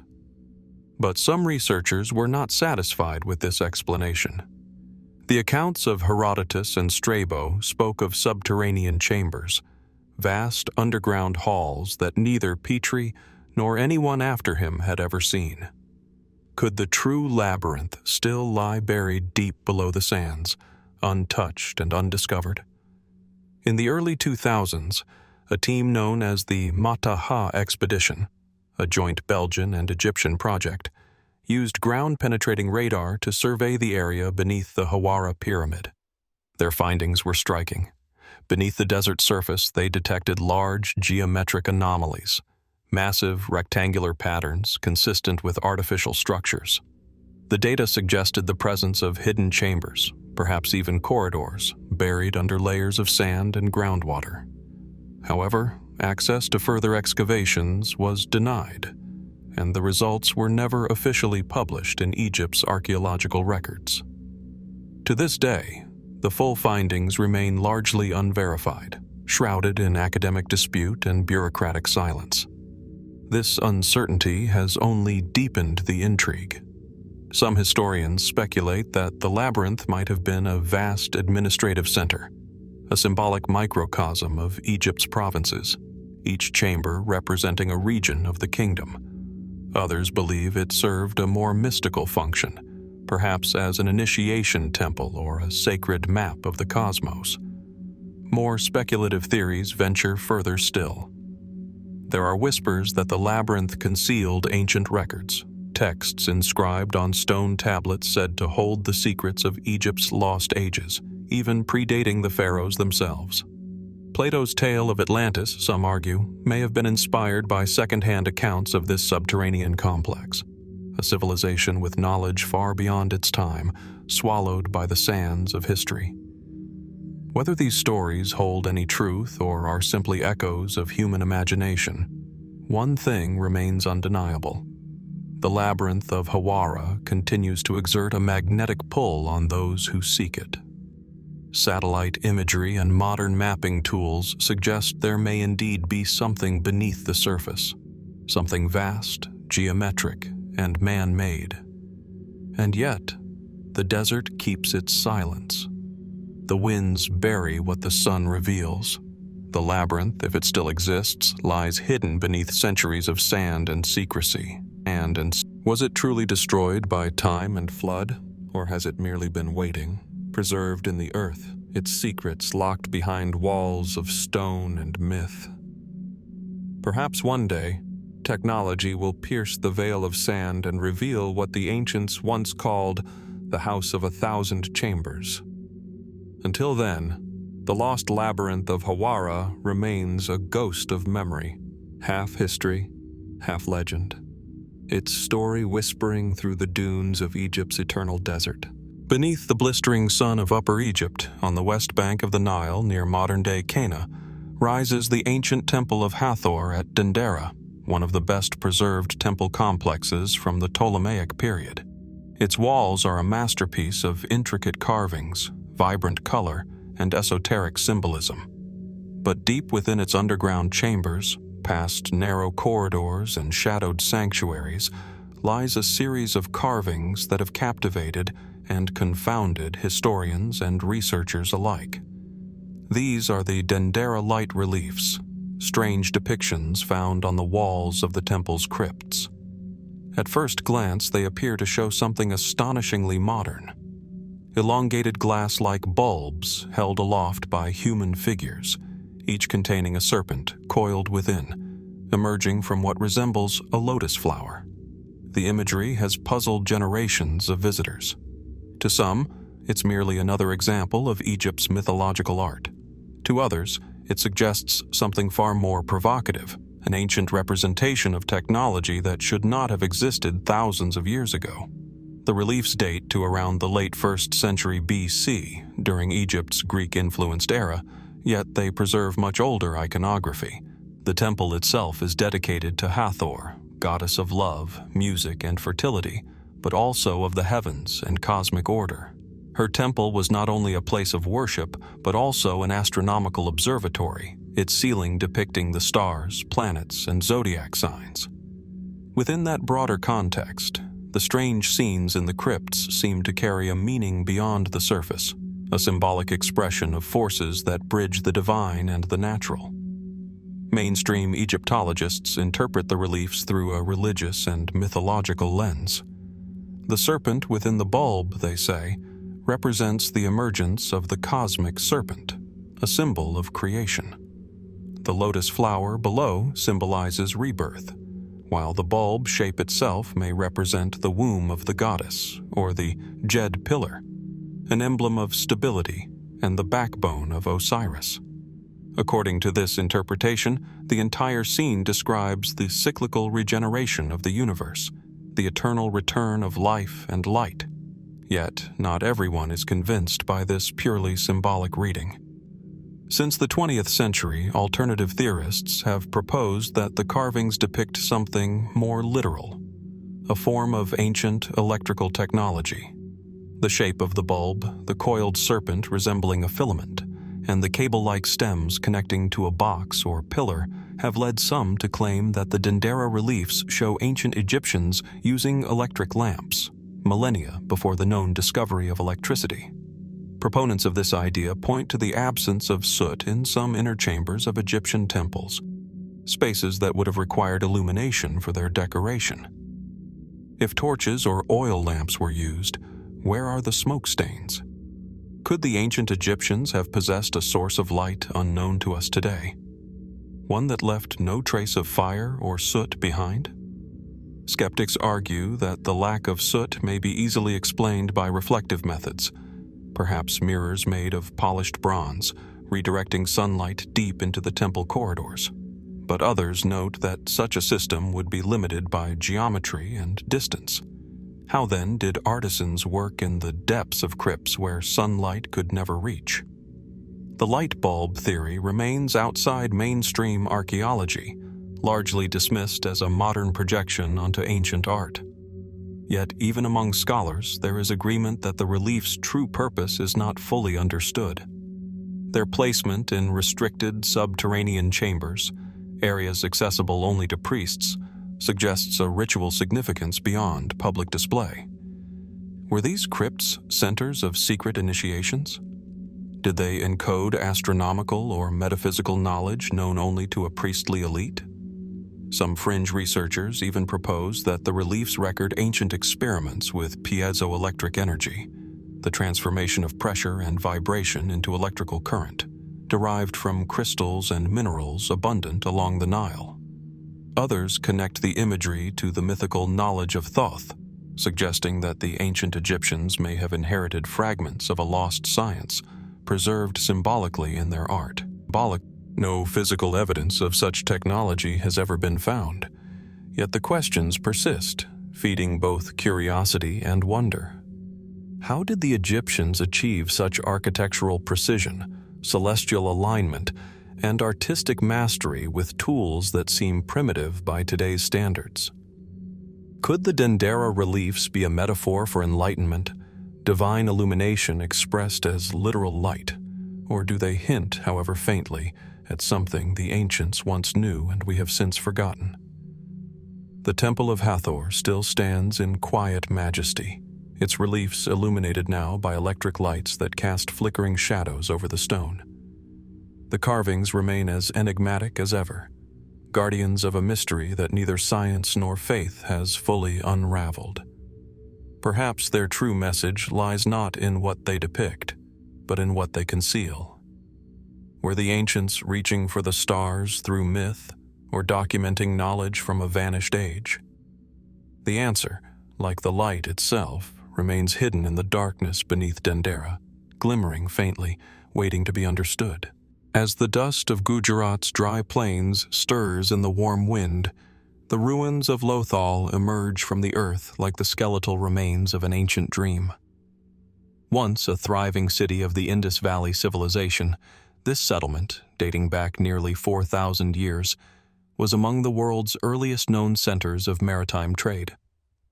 What lies here is not merely a cluster of crumbling bricks or sun-baked streets, but something far more extraordinary: a vast dockyard, carved with geometric precision, designed to house ships that sailed long before the great navies of Greece or Rome were ever imagined. Stretching along what was once a navigable tributary of the Sabarmati River, the dockyard of Lothal is considered by many archaeologists to be the oldest known dock in human history. Built from kiln-fired bricks and designed with complex inlet channels and spillways, it stands as a marvel of hydrological engineering. The structure, roughly 21 meters wide and over 200 meters long, was connected to the Gulf of Kampat, allowing ancient merchants to move goods from the river to the open sea. Even today, its proportions and orientation suggest a mastery of tidal flow and water control rarely seen in such early urban societies. But how, in an age when bronze was still the height of technology, did the people of Lothal achieve such remarkable precision? And perhaps more intriguingly, what exactly were they building this massive dock for? Mainstream historians interpret the site as a bustling trade hub of the Harappan civilization, a key link between inland India and faraway lands like Mesopotamia and the Persian Gulf.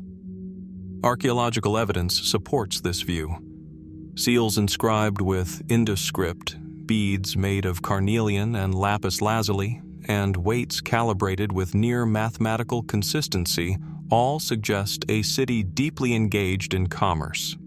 Ships, it seems, carried cotton, ivory, metals, and gemstones, goods from the Indian subcontinent, reaching distant markets thousands of years before classical antiquity. Yet, even within this well-grounded explanation, mysteries remain.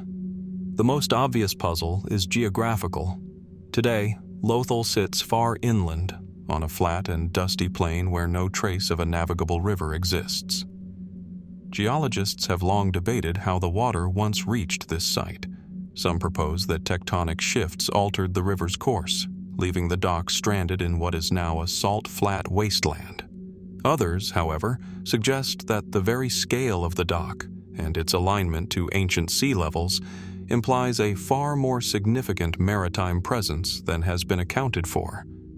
Could the Indus people have possessed a greater understanding of ocean tides and river engineering than modern scholars credit them for? Or does the site hint at a lost branch of the civilization's urban network, an ancient harbor that once connected to an inland sea, now vanished beneath the sands of time? Among fringe theorists, speculation runs deeper. Some propose that the dockyard was not a dock at all, but an advanced hydraulic system, perhaps a vast reservoir, floodgate, or even an astronomical observatory that measured celestial reflections on water. Others point to the geometric precision of the city's grid layout, suggesting that Lothal may have served both as a functional port and a sacred space, an earthly mirror of cosmic order, designed with purpose beyond mere trade. Adding to the intrigue, remnants of fire altars and sacrificial pits have been found near the dock, alongside evidence of a granary and workshops. The juxtaposition of spiritual ritual and industrial precision gives the site an almost dual nature, part temple, part machine. Was this simply the hallmark of an organized, complex society, or a clue to a worldview where commerce, religion, and cosmology were inseparably intertwined? Even the name Lothal, meaning Mound of the Dead in Gujarati, evokes echoes of something ancient and solemn, a city that thrived on water yet was ultimately claimed by it. Some researchers believe catastrophic floods may have wiped out the settlement around 1900 BC, marking the decline of the Harappan world. Others, however, wonder whether environmental collapse was the only cause, or if something more elusive, perhaps cultural or cosmic, played a part in its sudden end. Standing today amid the ruins, the silence feels heavy, as though the wind itself carries the distant murmur of ships long gone. The dockyard's brick walls remain eerily intact, angled as if still awaiting the tide that will never return. How could such mastery of engineering and design emerge from a civilization so ancient, only to vanish so completely? And what other secrets of the Harappan world, its script, its beliefs, its science, lie buried still beneath the soil of Gujarat and beyond? Perhaps the dock of Lothal is more than an archaeological site. Perhaps it is a reminder, a silent monument to humanity's first encounter with the sea, and to mysteries that, even after millennia, continue to flow just beneath the surface of time. High in the Bolivian Altiplano, where the air grows thin and the earth seems to scrape against the heavens, stands Mount Sajama, a snow-capped sentinel rising over 21,000 feet above sea level.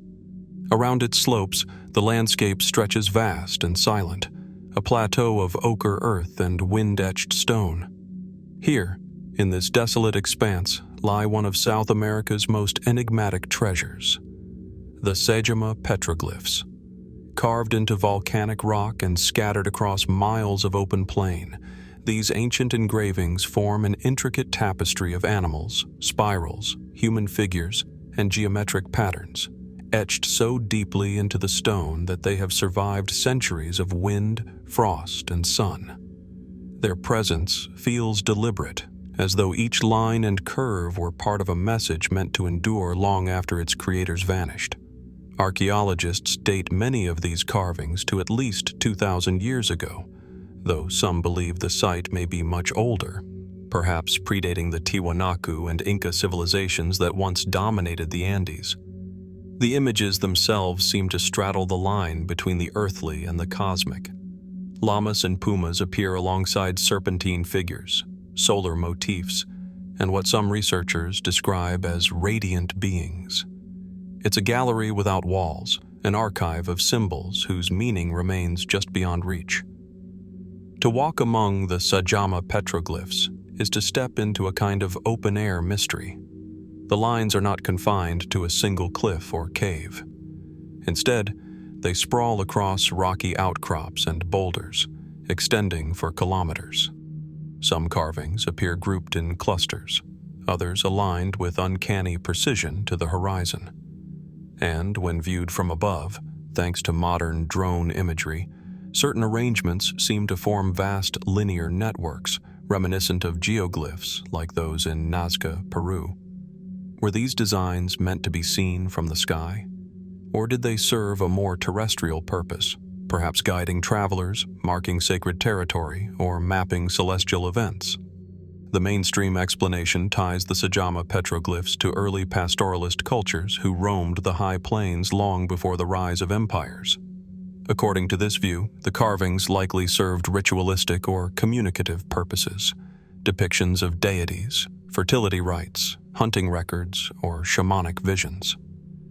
Indeed, the repeated presence of llamas, essential to Andean life, suggests an intimate link between the carvings and the rhythms of herding, sacrifice, and survival in a harsh environment. Yet, not everything fits neatly into that framework. Some of the figures exhibit geometric precision far beyond what is typically associated with prehistoric art. Spirals, concentric circles, and intersecting grids appear with mathematical clarity, hinting at knowledge of symmetry and proportion. Certain motifs seem to echo astronomical alignments, the solstices, the path of the sun, and even the rising points of particular stars. Was this high plateau once a ritual observatory, a sacred landscape connecting heaven and earth? Then there are the stranger depictions, humanoid forms with outstretched arms, enclosed in circular halos or surrounded by rays. While scholars interpret these as stylized deities or spirit beings, others have suggested more unconventional possibilities. Fringe theorists have claimed that these figures resemble ancient representations of flight or encounters with something beyond the human realm. They point to the region's other mysterious sites, like Tiwanaku and Puma Punku, and suggest a forgotten chapter of prehistory, one in which ancient Andean peoples might have possessed technologies or knowledge that modern science has yet to uncover. No definitive evidence supports such ideas, but their persistence reflects a deeper truth, that the Sajama petroglyphs still speak to something profound in the human imagination. Adding to the mystery are the Sajama lines, thousands of near-perfect straight lines etched into the surrounding plateau, stretching across the desert for hundreds of kilometers. These geoglyphs, likely made by removing the darker surface stones to reveal lighter soil beneath, form an immense network that connects shrines, burial towers, and ancient pathways. The lines pass through areas covered in petroglyphs, suggesting an intentional relationship between ground and stone, between movement and meaning. Could the petroglyphs have been part of a vast ceremonial map, guiding pilgrims across the sacred geography of the Andes? Or do they preserve a symbolic language, one that once bound the people of the Altiplano to the cycles of the sun and stars? Today, under the gaze of Mount Sajama, the carvings remain, silent, unguarded, and half-forgotten. The wind whistles through the pampas, and shadows lengthen across stones marked by hands that no longer exist. Their creators left no written record, no mythology to explain the patterns, no clue to the rituals once held here. Perhaps the Sajama petroglyphs are not meant to be solved, but experienced, a dialogue between stone and sky, between the ancient and the eternal. And as the sun sets over the Bolivian plateau, one can't help but wonder, were these carvings simply the art of a vanished people, or the remnants of a message still waiting to be understood? Amid the silent valleys of coastal Peru, where the desert meets the green thread of the Soup River, lies Caral, a city so old it seems to whisper from the dawn of civilization itself. The air is dry here, the light sharp and golden. From the surrounding hills, the site spreads out in a surreal geometry of sand and stone, terraces, sunken plazas, and step pyramids rising from the dust like echoes of a forgotten world. This is the sacred city of Caral, considered the oldest known urban center in the Americas. Long before the Inca, before even the first great cities of Mesoamerica, Caral was already ancient. Radiocarbon dating places its construction around 2600 BC, making it a contemporary of Egypt's earliest pyramids and the Sumerian ziggurats of Mesopotamia. Yet Caral flourished in complete isolation, thousands of miles away, on a continent that supposedly had not yet awakened to civilization. At the heart of this desert metropolis stands the Great Pyramid of Caral, a massive terraced structure built from stone and earth, rising about 60 feet high. Its sides are perfectly aligned with the cardinal directions, suggesting a deep understanding of astronomy and geometry. Around it, 6 other pyramidal mounds form a ceremonial complex, linked by wide avenues and circular plazas, as if designed for grand gatherings or cosmic rituals. What was this city doing here 5 millennia ago, when the rest of the Americas were still largely nomadic? Mainstream archaeology describes Caral as the capital of the Norte Chico civilization, a peaceful, theocratic society that built its wealth on trade, fishing, and irrigation. Strangely, despite its size and sophistication, no traces of warfare have been found. No weapons, fortifications, or defensive walls. Instead, archaeologists uncovered flutes made of condor bones, weaving tools, and elaborate ceremonial fires. It seems Caral's power lay not in conquest, but in faith, trade, and knowledge. Yet the city's origins and purpose remain cloaked in mystery. The Great Pyramid's alignment appears to mirror the solstices, suggesting that its builders were watching the heavens as carefully as they shaped the earth. The plazas, too, seem to function as vast amphitheaters, perhaps designed for music, ritual, or communication with celestial forces. Beneath one pyramid, researchers found a network of channels, possibly used for airflow or resonance, hinting at a sophisticated understanding of sound and architecture.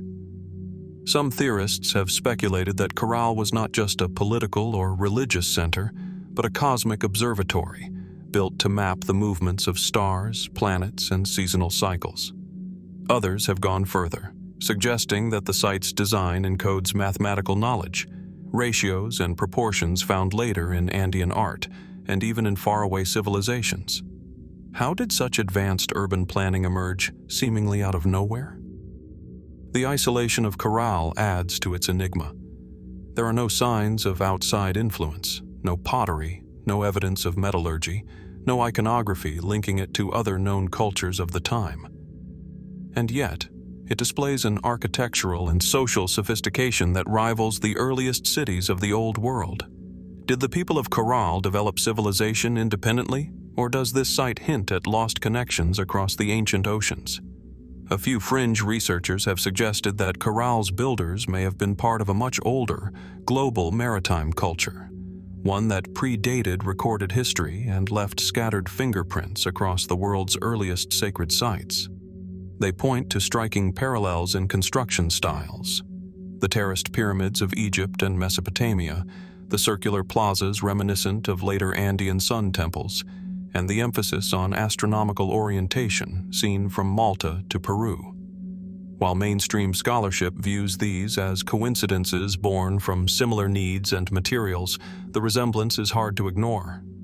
Adding to the intrigue, a catastrophic El Niño event around 1800 BC seems to have led to Caral's gradual abandonment, but traces suggest the people didn't vanish.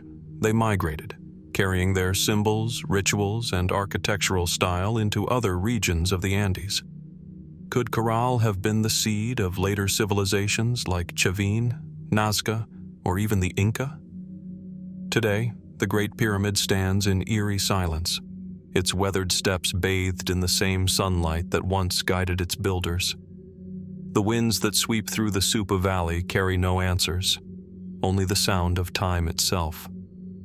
Who were the people who raised this city in the sand, aligned their temples to the stars, and then disappeared without a trace?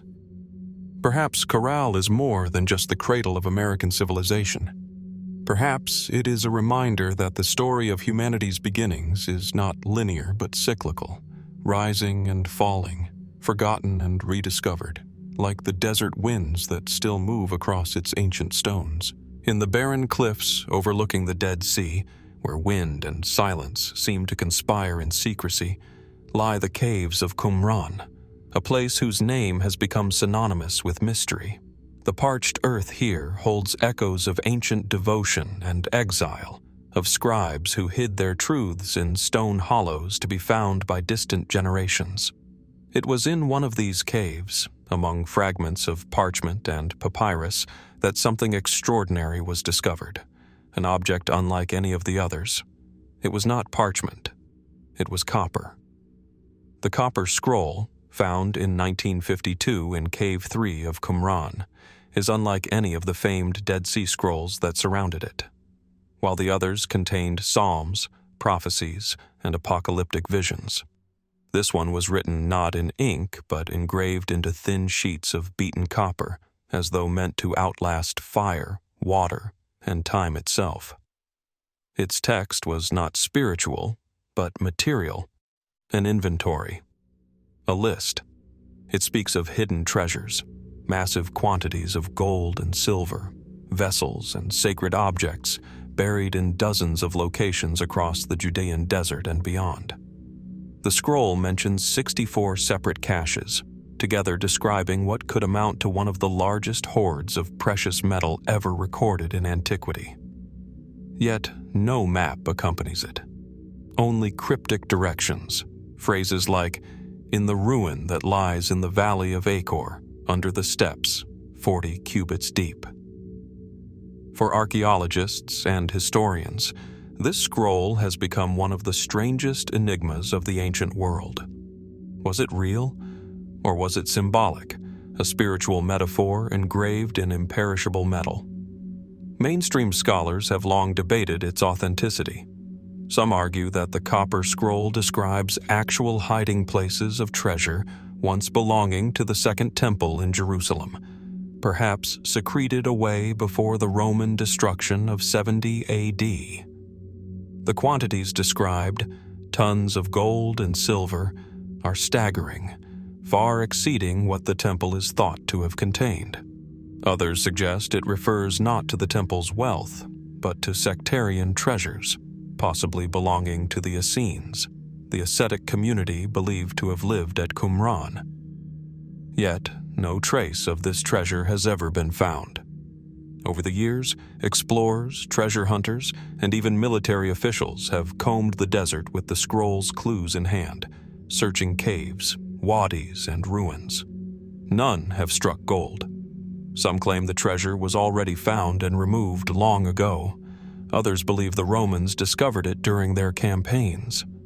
Still others whisper that it remains hidden, buried beneath sand and stone, waiting for those who can read its riddles correctly. But the copper scroll itself is peculiar even beyond its contents. Its language and style differ markedly from other scrolls. The dialect of Hebrew is oddly archaic, the measurements inconsistent, the script unusually formal, almost as if copied from an older source. It suggests an author or tradition distinct from the rest of the Qumran texts. Could this scroll have come from a different group entirely, perhaps from priests or royal officials fleeing the fall of Jerusalem? Or could it trace even further back, to treasures of the First Temple, said to have been hidden away centuries earlier during the Babylonian conquest? Then come the more speculative theories, ideas that step beyond the boundaries of established history. Some researchers have suggested the treasure might not be mere gold, but something of ritual or technological significance, ancient relics of forgotten craftsmanship or sacred instruments described in mythic terms. Others note that the use of copper itself might have been intentional, a symbolic metal associated with endurance, secrecy, and divine communication in the ancient Near East. Even the act of engraving on copper feels purposeful, as if the message was meant to endure until an appointed time. When the scroll was first unrolled, in Manchester, painstakingly cut open by scientists in 1956, it was found split and fragile, its letters still clear, yet its message incomplete. Some passages are damaged or obscured, their clues tantalizingly partial. As one fragment reads, "In the cistern at the entrance to the tombs of the sons of Hakkos, dig 7 cubits. There lies silver and gold vessels, the gifts and offerings." Then it breaks off. The mystery deepens. Is the copper scroll a record of real wealth hidden in the chaos of war? A sacred text meant to preserve memory rather than metal? Or a coded message? An artifact of secret knowledge now beyond our understanding? As the desert winds move endlessly across the caves of Qumran, the scroll remains one of archaeology's most haunting riddles, its promise of unimaginable treasure matched only by its silence. Perhaps the treasure it speaks of was never meant to be unearthed at all. Perhaps it lies not beneath the sands of Palestine, but within the words themselves, a message from an ancient world, still waiting for us to read it correctly. Across the rolling grasslands of Mpumalanga, where the Highveld meets the mountains of eastern South Africa, lies a landscape strewn with silent stones, circles, walls, and patterns etched into the earth as if by a forgotten hand. From the air, the terrain seems alive with geometry. Hundreds of thousands of circular formations, faint yet deliberate, stretch across the land, connected by narrow channels of stone that twist like veins across the hills. To the untrained eye, they might look like the remnants of old cattle enclosures. But the deeper one looks, the stranger it becomes. Locals have long known these places. Farmers once plowed around them. Shepherds let their flocks wander through their rings.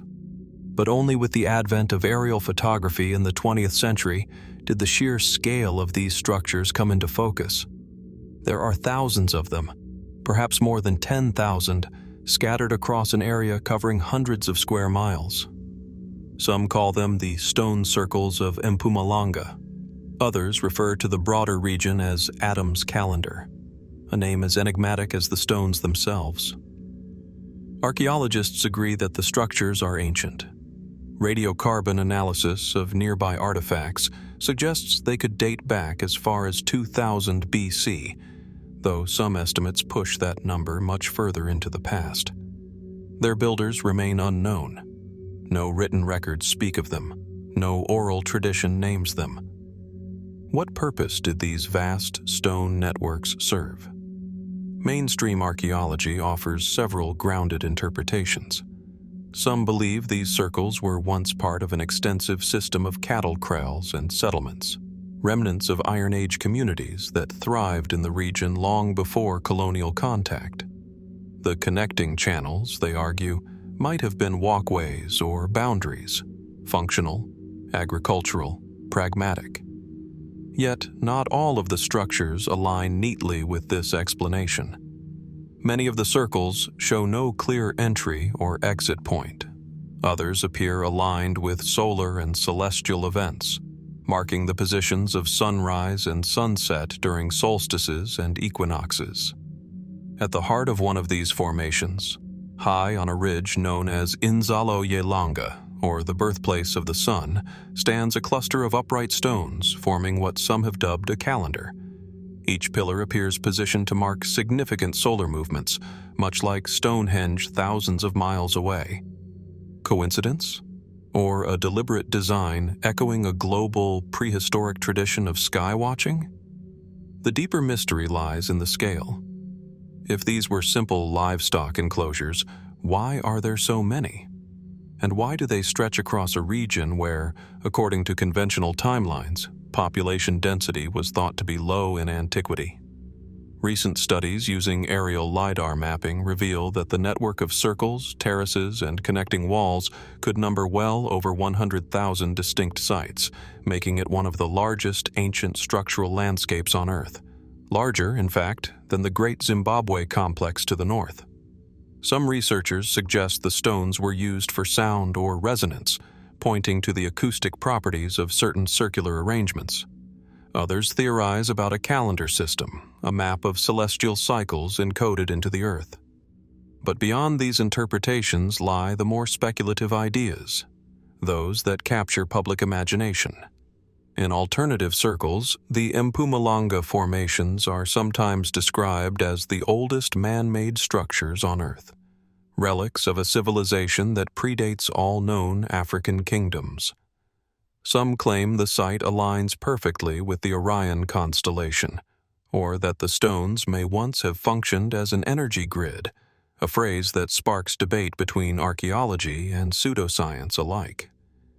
A few even link the site to ancient myths of gods and sky beings, claiming the region was once a hub of lost technological knowledge. Yet amid all the theories, academic and fringe alike, one fact stands. No one truly knows who built them, when, or why. The stones remain stubbornly silent. Today, the wind moves through the grass, rustling around the circles as it has for millennia. The stones cast their short shadows in the African sun, their patterns discernible only from above, as if meant to be read by the sky rather than by human eyes. Were these simply the remnants of forgotten pastoral communities, or the faint blueprint of a civilization long erased from memory? As archaeologists continue to map and measure, the mystery only deepens. Beneath the soil, beneath centuries of weather and silence, the story of Mpumalanga's stone circles waits, unchanged, unclaimed, and unexplained. Perhaps the truth, whatever it may be, lies not in the stones themselves, but in the vast emptiness between them, an ancient language of order and purpose we have yet to understand. As the camera drifts over the golden landscape of southern Egypt, the heat rises in shimmering waves above a field of ancient granite. Here, at the edge of Aswan, the sun strikes stone so smooth it glows like glass. Massive slabs of rose-colored granite stretch across the ground, fractured, unfinished, yet magnificent. Among them lies one of the most extraordinary relics of ancient engineering, the unfinished obelisk. Carved directly into the bedrock of the quarry, this immense monument was meant to stand among the greatest creations of pharaonic Egypt. If completed, it would have soared to nearly 137 feet, towering higher than any other known obelisk. Its estimated weight, around 1,200 tons, defies comprehension. Even half buried, it dominates the quarry, its form tapering elegantly toward a point that never reached the sky. It was here, more than 3,000 years ago, that ancient stonemasons labored beneath the unrelenting desert sun. They worked with copper and dolerite tools, chipping slowly through solid granite, one of the hardest stones on Earth. But then, something happened. A crack formed near the base, a flaw that doomed the monument before it ever left the quarry. The work stopped abruptly, the laborers vanished, and the obelisk, frozen in time, remained where it lay, half born from the living rock. For archaeologists, the unfinished obelisk is both a key and a riddle. It offers a rare, unfiltered glimpse into ancient Egyptian craftsmanship, revealing how colossal monuments were shaped and separated from stone. Shallow trenches around its sides show the precision of their work. Methodical, deliberate, astonishingly advanced for a civilization of the 2nd millennium BC. Yet the methods used to carve and transport such vast structures still raise difficult questions. How could workers armed only with primitive tools quarry and polish thousands of tons of granite with such precision? How did they plan to lift it, move it, and erect it without fracturing the stone again? Even smaller obelisks found across Egypt, like those at Karnak or Luxor, required feats of engineering that challenge modern understanding. Were ramps and ropes alone truly enough to maneuver such immense weight? Most Egyptologists hold that the ancient builders used wooden sledges, lubricated with water or mud, dragged by hundreds, perhaps thousands of workers. Others point to the use of dolerite-pounding stones found nearby, suggesting a technique of relentless hammering and chiseling. These explanations, though plausible, do not fully dispel the awe that the obelisk inspires. For centuries, alternative theories have emerged. Some researchers have speculated that the ancient Egyptians possessed a form of stone softening technique, possibly using unknown chemical processes.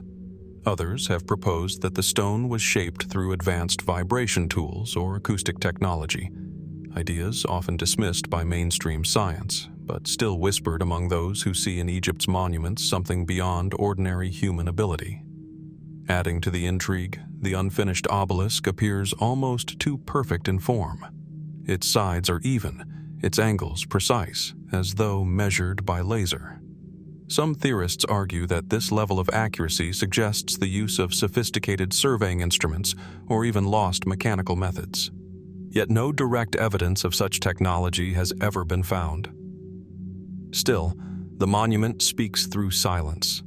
It tells of ambition, of mastery over nature, and of failure. The crack that ended its creation runs like a scar down the granite, a reminder that even the greatest civilizations were bound by the limits of their materials. But what if the obelisk was never meant to rise? Some fringe interpretations suggest the quarry itself might have served as a ritual site, its half-finished monument symbolic rather than functional, a deliberate offering to the gods, a message in stone left incomplete by design. Others believe the project may have been abandoned not by accident, but by catastrophe, perhaps a sudden shift in power, an earthquake, or a deeper mystery lost to time. Today, the unfinished obelisk lies quietly beneath the Aswan sun, surrounded by the faint echoes of ancient labor. The granite bears marks of human hands long turned to dust, yet their precision remains, enduring through millennia. Standing beside it, one can almost feel the presence of those who once dreamed of lifting it toward the heavens, a dream interrupted, yet immortalized in failure. Was the crack truly the reason work ceased? Or was the abandonment of the obelisk part of a story far larger than the quarry itself, a turning point in Egypt's mysterious relationship with its monumental past? The desert offers no answer. It holds its secrets well, and as the shadows stretch across the rose-colored stone, the unfinished obelisk remains what it has always been, a question carved in granite, waiting for someone, anyone, to finish the story it began. Across the rolling hills of southern England, where the wind moves like a living breath through tall grass and chalky earth, there lies a figure that seems to watch over the land itself. On a clear day, as mist burns away from the ridges of Oxfordshire, its form emerges, bold, white, and impossibly ancient. Cut deep into the slope of Whitehorse Hill, the Uffington White Horse stretches over 350 feet, its sweeping curves etched into the chalk beneath the soil. Seen from above, it looks almost alive. The body is slender and abstract, its limbs stretched in motion, its head turned slightly toward the horizon. It is both simple and striking, an image that feels at once primitive and sophisticated, familiar and alien. For generations, people have come to gaze at this enormous figure, wondering who made it and why. Unlike the later hill figures of Britain, those bold, muscular shapes carved in more recent centuries, the Uffington horse defies easy explanation. Radiocarbon dating of the chalk suggests it was first carved sometime around 1000 BC, making it over 3,000 years old, older than the Roman conquest, older than Stonehenge's final phase, older even than much of written history itself. And yet, remarkably, it still endures. Through the centuries, the figure has been painstakingly maintained by the local people, who would scour the horse, clearing away weeds and packing the chalk lines afresh. Without this care, the figure would have vanished beneath grass and soil long ago. The fact that it has not speaks of reverence, a cultural memory passed down across ages. But memory fades, and the purpose behind this colossal design has been lost to time. Archaeologists suggest it was a tribal symbol, perhaps marking territory or honoring a local deity. Its elegant form resembles stylized horses found on Celtic coins, suggesting it may have been sacred to a horse goddess such as Epona, associated with fertility, protection, and the cycles of life and death. Others believe it might have served as a solar symbol, aligned to catch the sun at certain times of year, a kind of prehistoric calendar inscribed on the land. But there are deeper, stranger theories. Some researchers point to the nearby Ridgeway, one of Britain's oldest known trackways, as evidence that the horse may have guided ancient travelers.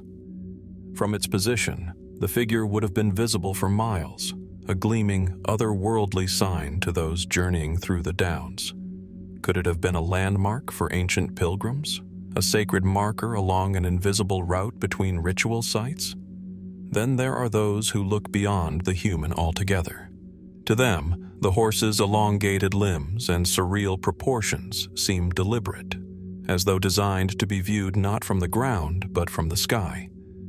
Long before aircraft or balloons, why would anyone carve something only fully visible from above? Was it a message to the gods? Or, as some fringe theorists have whispered, could it have been meant for beings who watched the earth from the heavens? The landscape itself deepens the mystery. Just below the figure lies a natural amphitheater known as Dragon Hill, where legend claims St. George slew his dragon. The patch of bare earth at its summit, where no grass grows, is said to mark the place where the creature's blood fell. The intertwining of myth and geography here feels almost deliberate, as though the hill, the horse, and the legend form parts of a single ancient story, retold and reimagined across the centuries. Local folklore speaks of the horse coming to life at night, galloping across the hills under the moonlight. Some even say it must never be allowed to fade, or the land will suffer misfortune.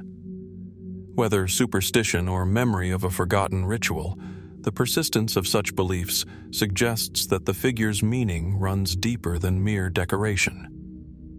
Modern technology has revealed faint traces of other markings once surrounding the site, possible enclosures or ceremonial boundaries now lost beneath the soil. Yet none explain why this form, above all others, was chosen to endure. The Uffington horse remains an enigma carved in light and shadow, a message from a culture that left no words, only a shape vast enough to outlast empires. Was it a symbol of faith, a warning, a work of art meant for gods, or for eyes yet to come?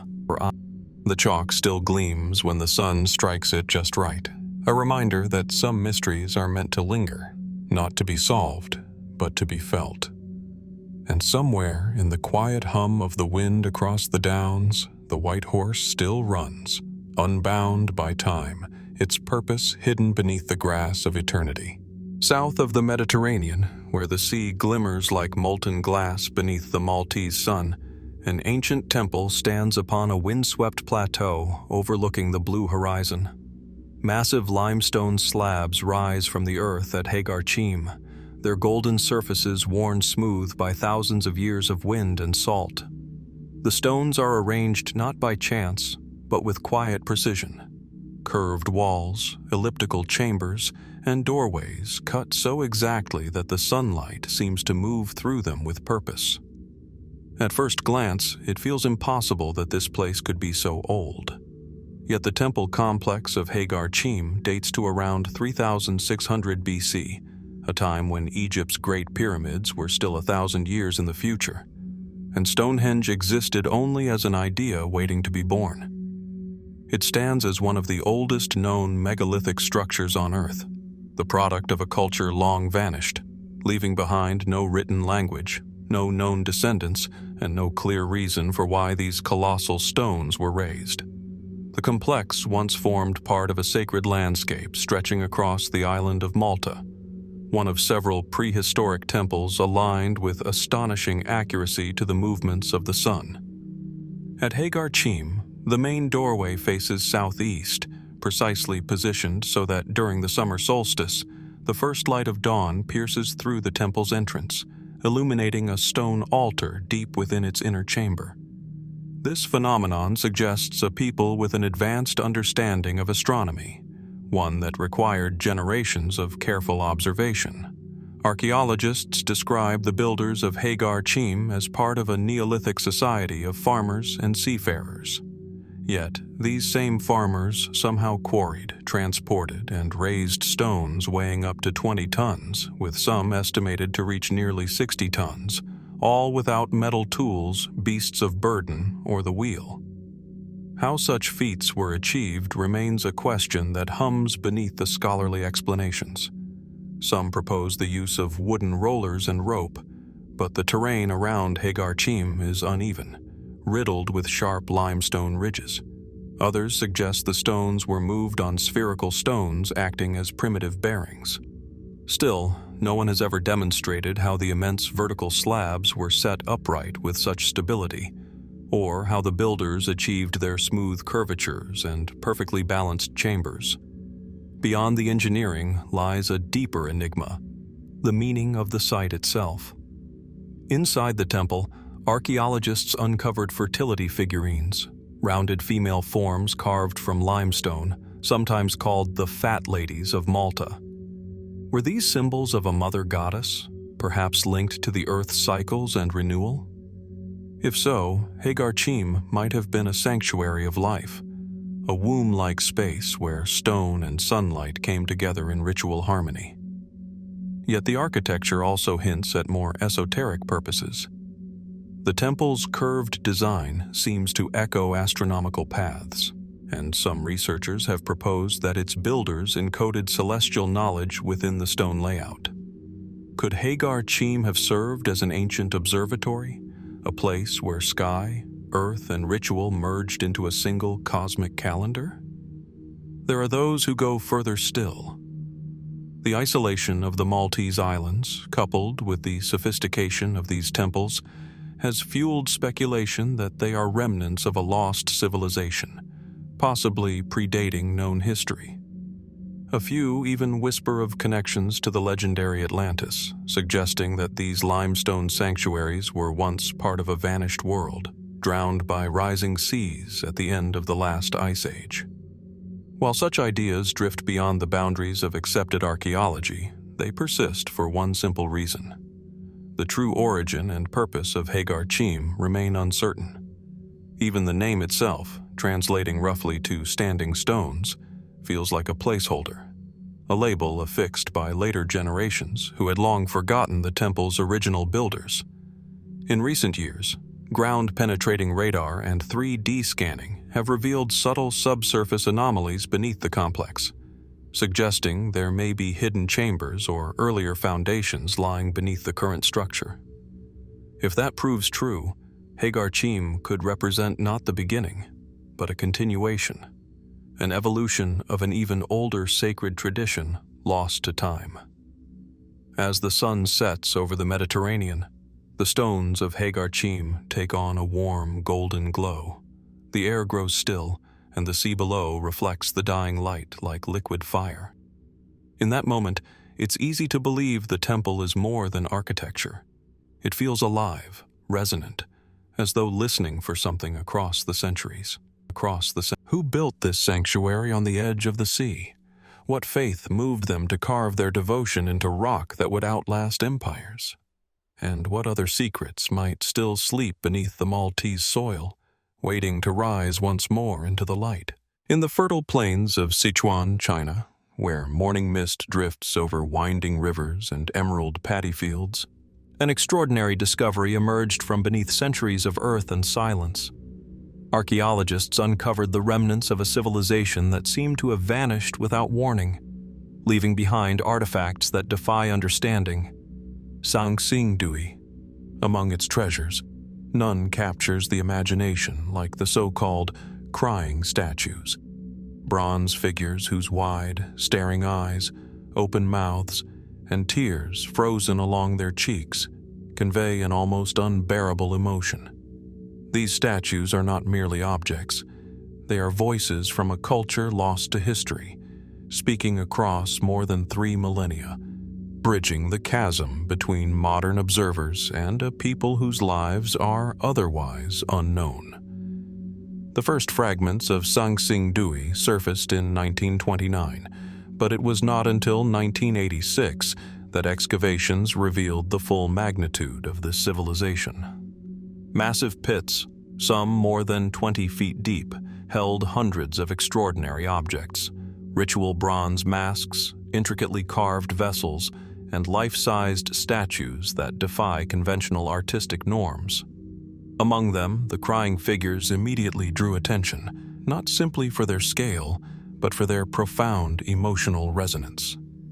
Elongated faces, bulbous eyes, and stylized tears rendered in bronze suggested a culture deeply invested in expressing grief, devotion, or perhaps a form of spiritual communication whose purpose we can only speculate about. Radiocarbon dating places the peak of Sanxingdui around 1200 to 1000 BC, contemporaneous with the late Shang dynasty. Yet their artistic vision diverges sharply from that of the Shang, who emphasized animal motifs and ancestral veneration. Sanxingdui's creations are highly stylized, almost surreal, with forms that suggest symbolic or ritual significance beyond mere representation. Scholars have proposed that the crying statues functioned as intermediaries, channeling grief or prayer, giving tangible form to human emotion intended to reach the divine. Could these figures have been spiritual tools, their faces carved not merely for aesthetic effect, but to resonate with unseen forces? The technical achievement of these bronzes is staggering.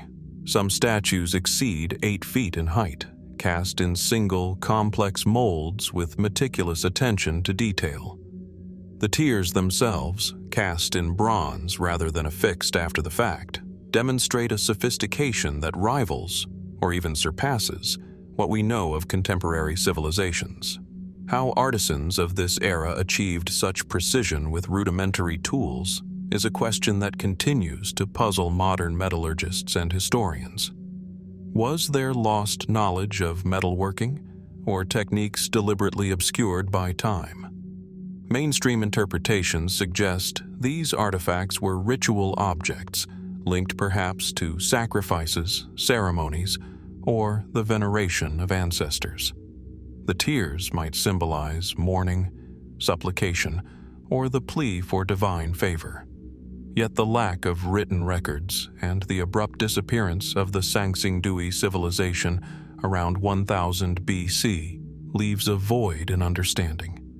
What catastrophe, a flood, invasion, or internal collapse, could have erased a society so completely, leaving behind only these silent, sorrowful witnesses in bronze?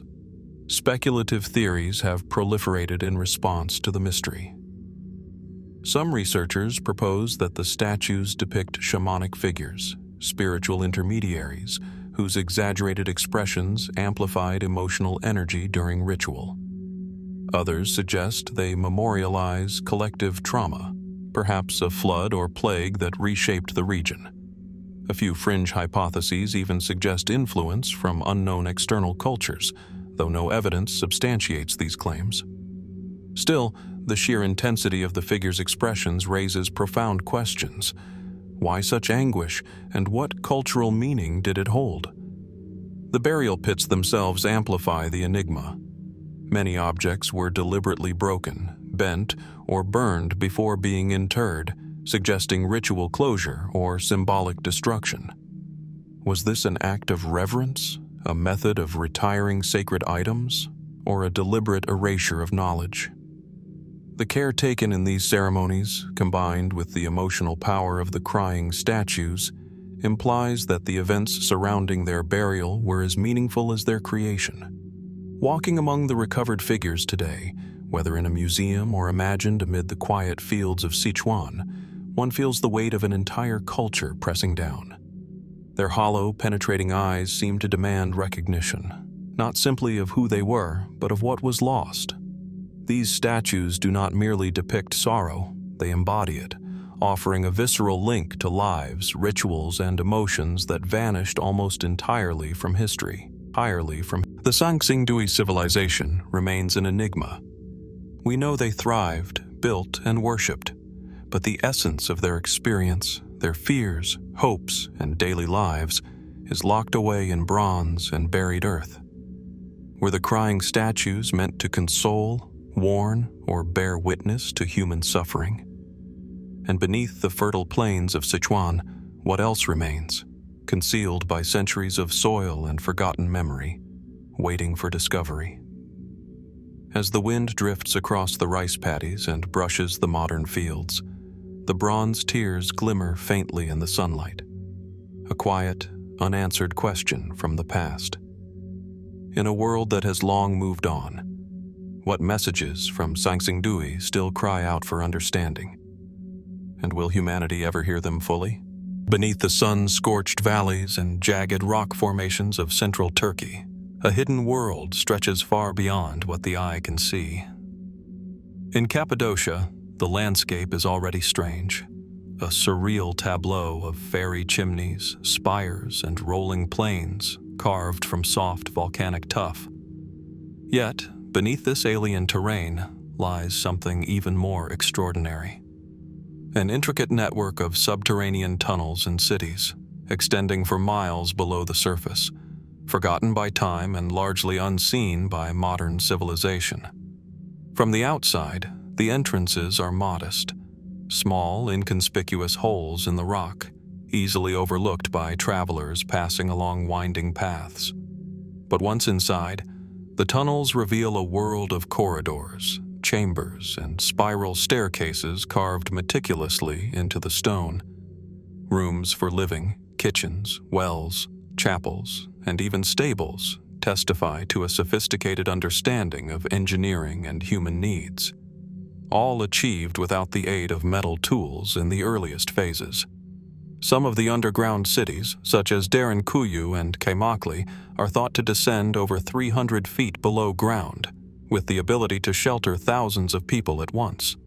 Scholars estimate that portions of these subterranean networks date back to as early as 1200 BC, though much of the extensive expansion occurred during Byzantine times, as Christian communities sought refuge from invading forces. Mainstream explanations focus on defense. These hidden cities provided protection from armies, raids, and even the elements. Narrow corridors, large rolling stone doors, and cleverly concealed ventilation shafts all point to a people acutely aware of the threats surrounding them.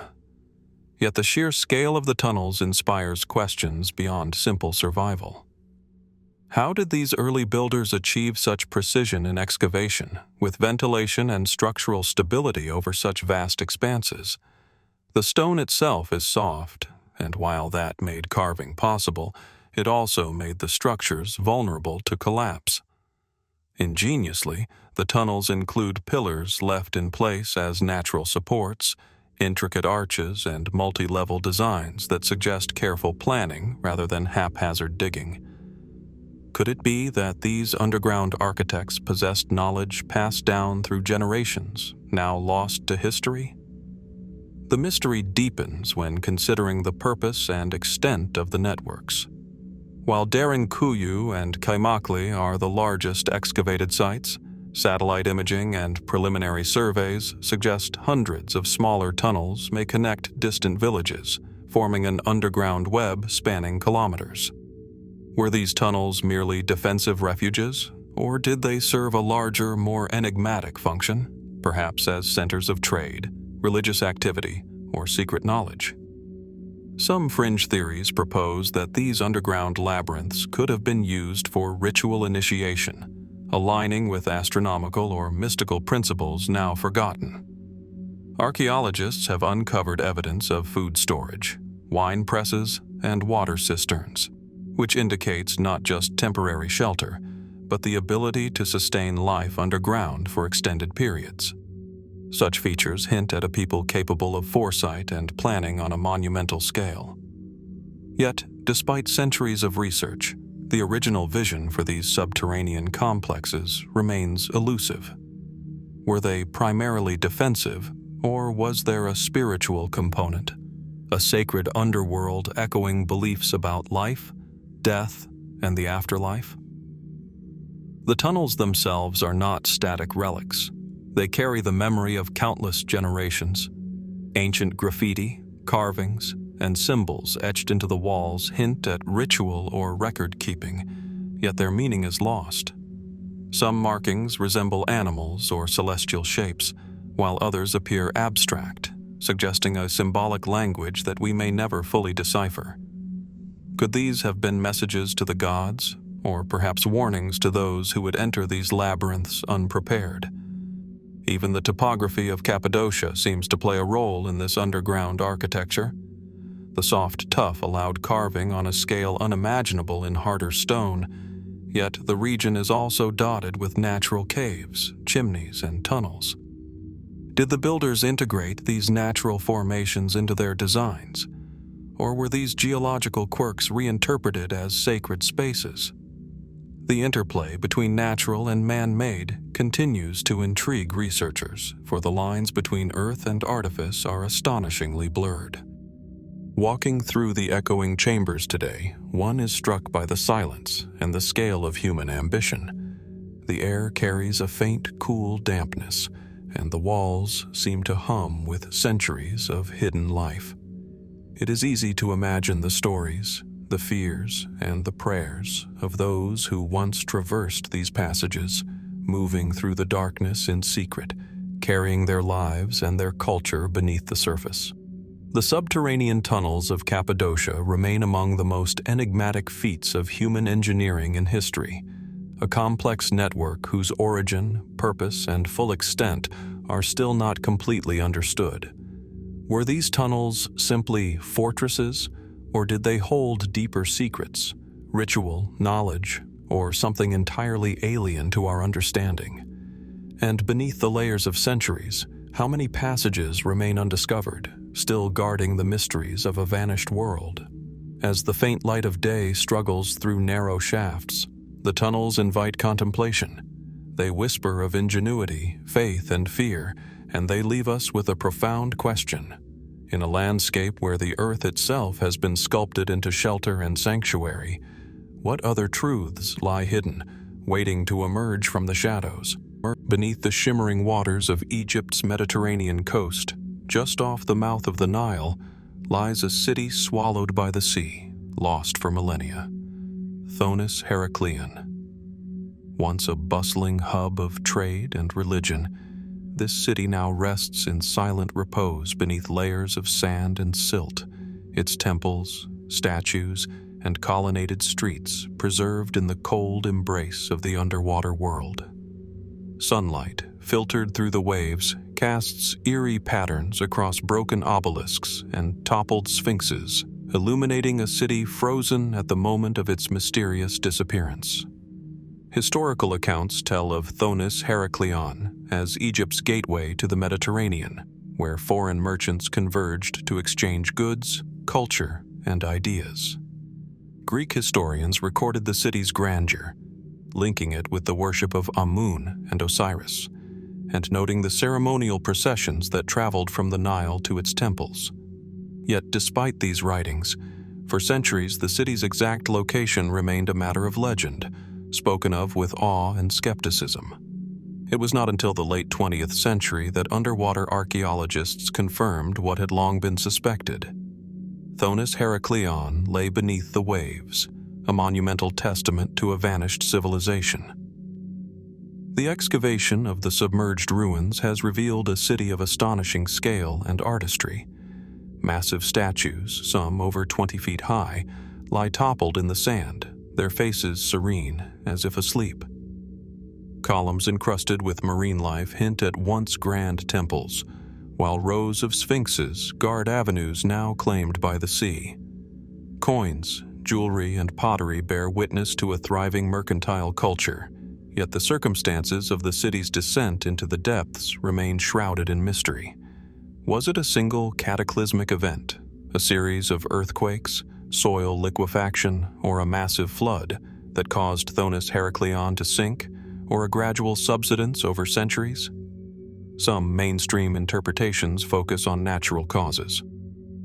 The region lies near the Nile Delta, an area prone to shifting sediments, rising sea levels, and seismic activity.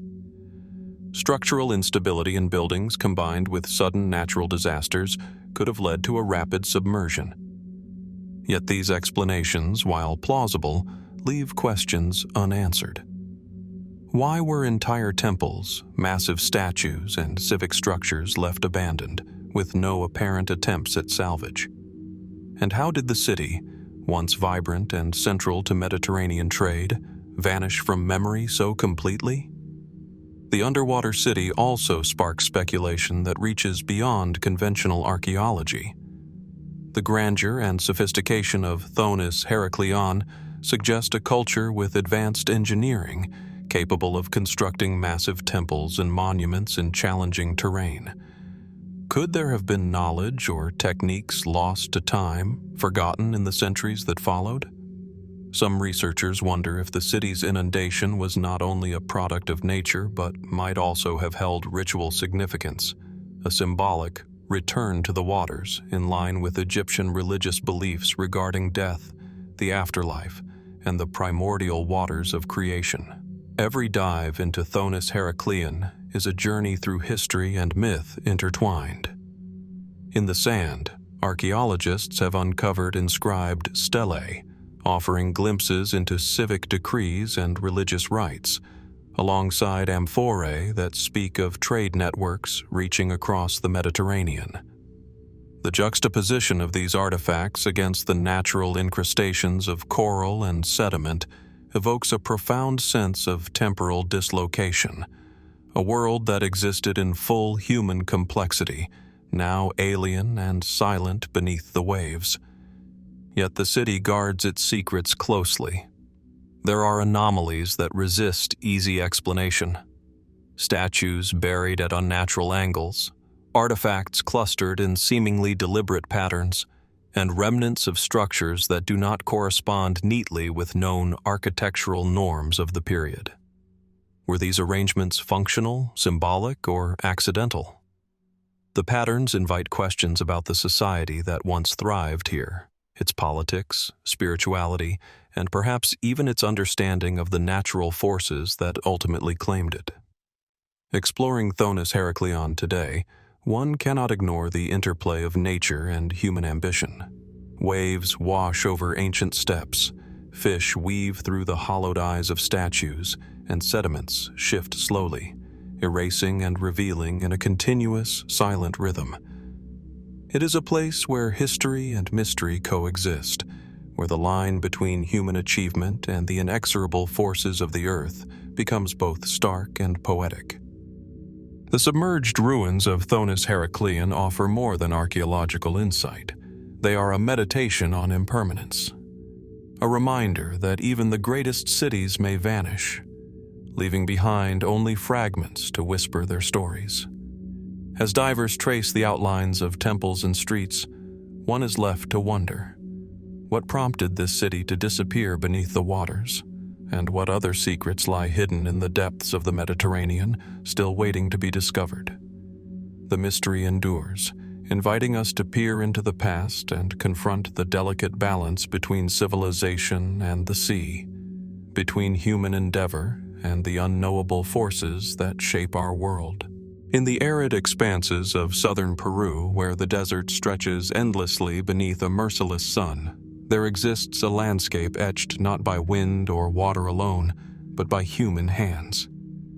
Here lies Toro Muerto, a vast field of volcanic rocks etched with thousands of petroglyphs, their surfaces worn yet resilient, each symbol a frozen whisper of a civilization long past. The stones, scattered across a seemingly endless plain, catch the sunlight in a way that makes the carvings shimmer faintly, as if alive under the desert sky, revealing intricate depictions of animals, humans, and abstract forms that defy simple interpretation. Scholars date these carvings to the Wari culture, flourishing between approximately 500 and 1000 AD, though some suggest that the art may have drawn upon even older traditions, preserved and passed down through generations. The petroglyphs are astonishing in both quantity and variety. Felines, llamas, hunting scenes, ceremonial gatherings, and geometric patterns spread across the boulders, creating a visual lexicon whose full meaning is still debated. What stories were the artists telling? Were these images simply representations of daily life? Or did they hold symbolic or ritual significance, communicating with forces or ideas now lost to time?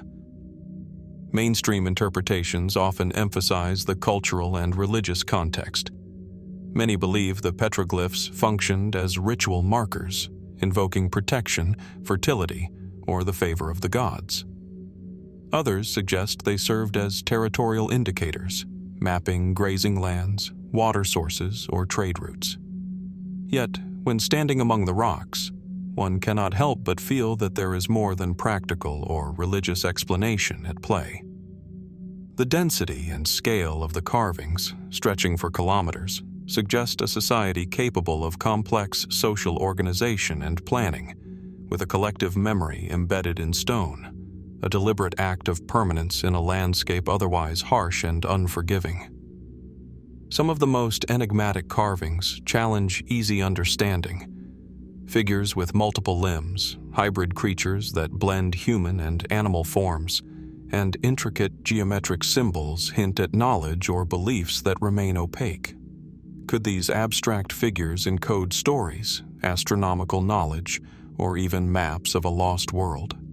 Some researchers propose that certain alignments may relate to celestial phenomena, marking solstices, equinoxes, or star patterns. Yet the evidence is tantalizingly inconclusive. The petroglyphs invite us to question how ancient peoples perceived their environment and their place within it, how they encoded meaning into art that would endure for centuries. The scale of Toro Muerto also raises questions about the societal structures required to produce such work. Thousands of boulders bear carvings, often in sites distant from water or settlements, suggesting deliberate journeys to these locations. Were these pilgrimages, communal gatherings for ceremonies, or perhaps acts of devotion intended to inscribe human presence onto the landscape itself? The desert, so vast and empty today, would have echoed with footsteps, chants, and rituals, long before the rocks were weathered into the forms we see now. Beyond the carvings themselves, the environment adds layers to the mystery. The desert has preserved these images with remarkable clarity, yet it also hides them. Shifting sands and wind-eroded surfaces obscure and reveal, as if the landscape itself participates in the dialogue between past and present. Visitors today are struck by a sense of intimacy with the ancients, a connection to lives that were fleeting, yet immortalized in stone. It is as if the rocks themselves are repositories of memory, waiting silently for us to decipher what was once universally understood. Toro Muerto challenges our assumptions about ancient civilizations. It is a place where art, spirituality, and daily life converge, where every line and curve raises questions about communication, identity, and the human desire to leave a mark. Even as scholars catalog and analyze each figure, the petroglyphs resist complete comprehension. They provoke wonder. How did the Wari, or those who came before, conceive of these symbols? What did they intend to convey, and to whom? As one walks among the boulders, tracing the carved forms with fingers or eyes, a quiet mystery lingers. The petroglyphs do not shout their secrets, they whisper, inviting reflection, speculation, and awe. Each carving is both a message and a riddle, a trace of lives intertwined with the desert, the sun, and the cosmos. The ruins of Toro Muerto remain a testament to human ingenuity and imagination, a vast and silent archive of a vanished world. And as the sun dips toward the horizon, casting long shadows across the stones, one cannot help but wonder, how many stories remain hidden in the carvings, still waiting to emerge from the sands of time, and what truths about the people who made them might yet be uncovered.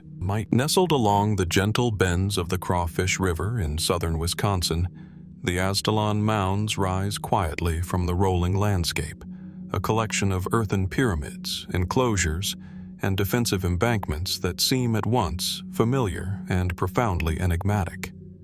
From a distance, the site resembles the work of careful hands, a deliberate arrangement of soil and stone forming geometric patterns that echo civilizations far removed from the Midwest. As the sun rises, casting long shadows across the mounds, their contours reveal a civilization that once thrived here, leaving behind a footprint that invites both study and wonder.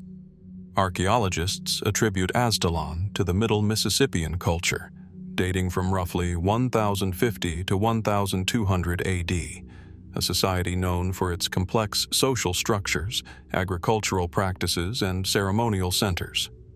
The mounds themselves, ranging from rectangular platform mounds to conical burial mounds, suggest purposes both practical and spiritual: elevated stages for temples, residences of elite leaders, and sacred spaces for ritual observances. Surrounding the mounds, remnants of wooden palisades hint at a need for defense, perhaps from rival communities or wild animals, while traces of domestic structures and storage pits point to a vibrant, organized settlement. Yet, even as mainstream archaeology pieces together these elements, questions persist. Why was Aztlan abandoned after only a few centuries of occupation? Some propose environmental pressures, such as flooding or soil depletion, while others suggest conflicts or shifts in trade routes. However, none of these explanations fully account for the deliberate construction, the careful alignment of mounds, or the sophisticated planning evident in the site's layout. Could there have been social or religious forces at play, invisible to modern observers, guiding the rise and fall of this enigmatic settlement? The layout of Aztlan deepens the intrigue. Platform mounds are oriented with striking regularity, possibly aligned with celestial events, a practice observed in other Mississippian and pre-Columbian cultures across North America. Did the builders intend these structures to function as calendars, guiding agricultural cycles, or to serve as symbolic bridges between the earthly and the divine? Some scholars speculate that the site's position along the Crawfish River also held spiritual significance, the flowing water acting as both a lifeline and a sacred conduit connecting the community to forces beyond the visible world. Artifacts recovered from Aztlan add further layers of mystery. Tools, pottery, and ornaments suggest trade networks stretching across the Midwest, linking this community with distant peoples. Stone implements show signs of craftsmanship that speak to specialized skills, while ceremonial objects hint at rituals now obscured by time. Some items, such as intricately carved stone effigies or exotic materials, defy easy explanation.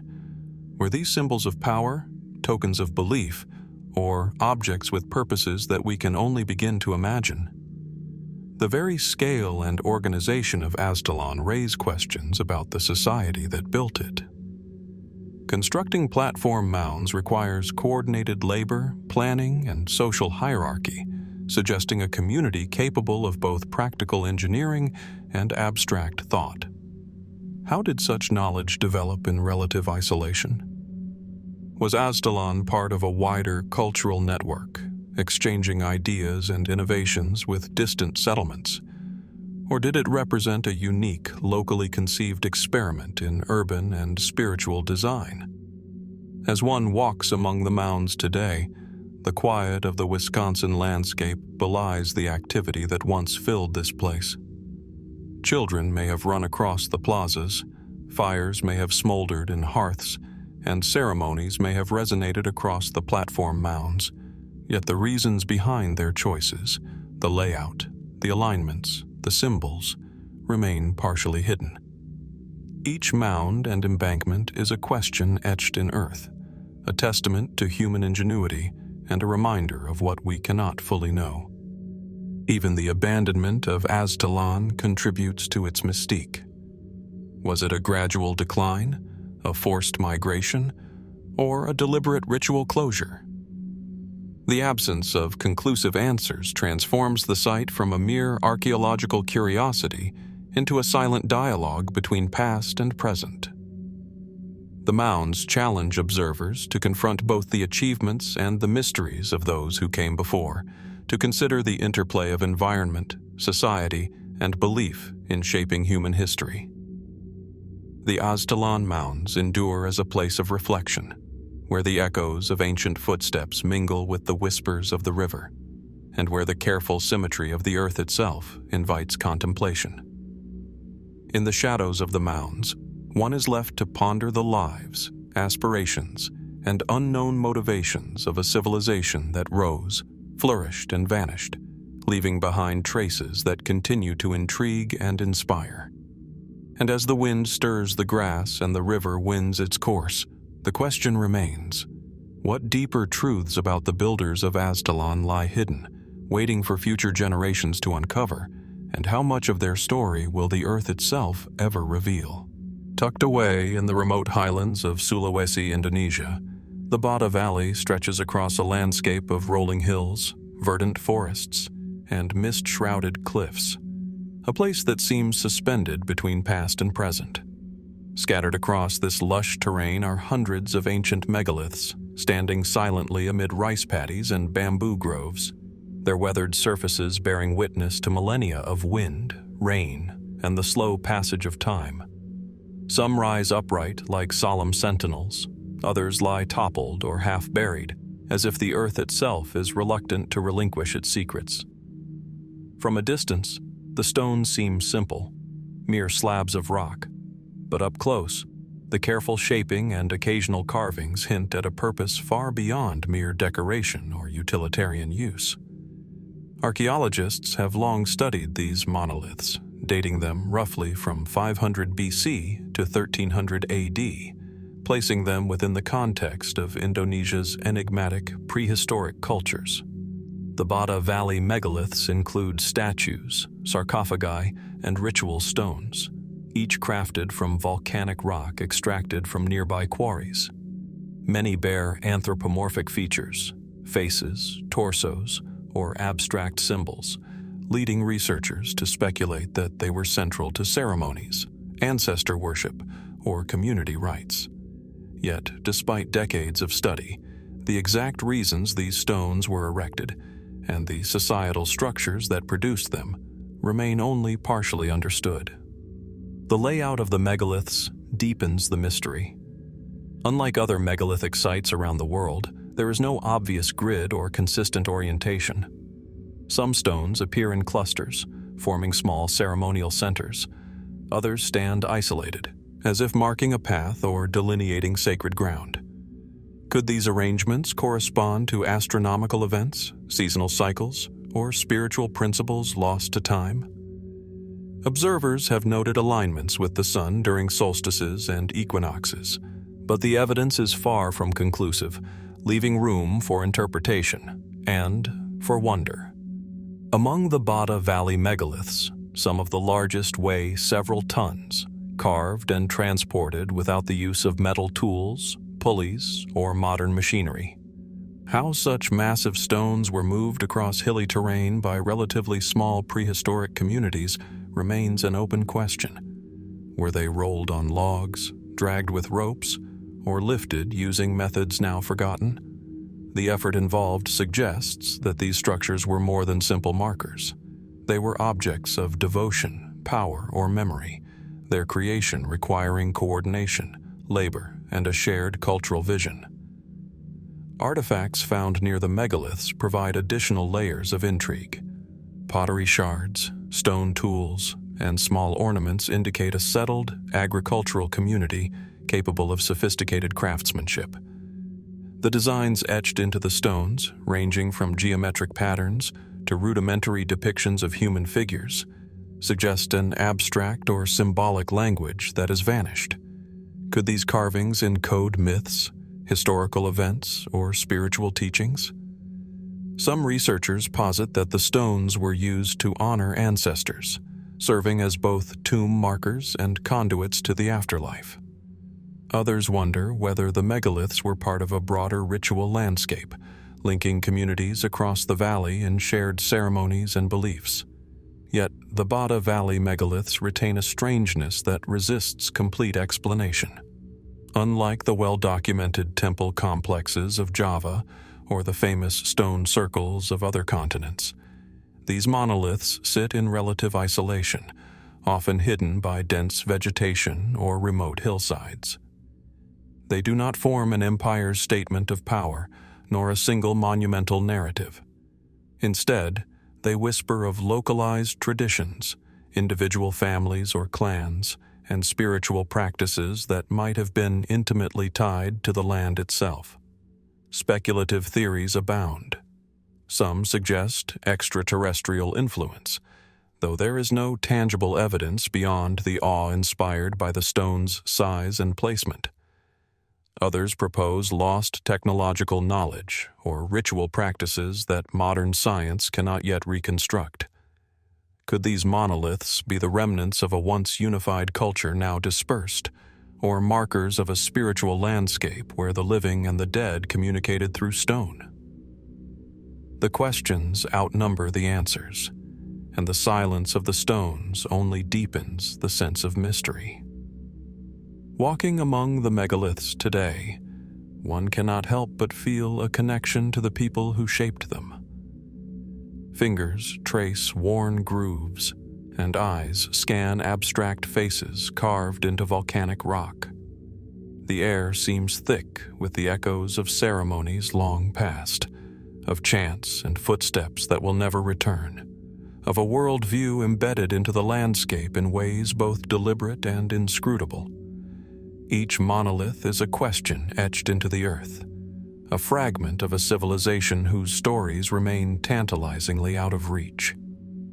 The Bada Valley remains a place of reflection and curiosity, where human ingenuity and spiritual expression converge in stone.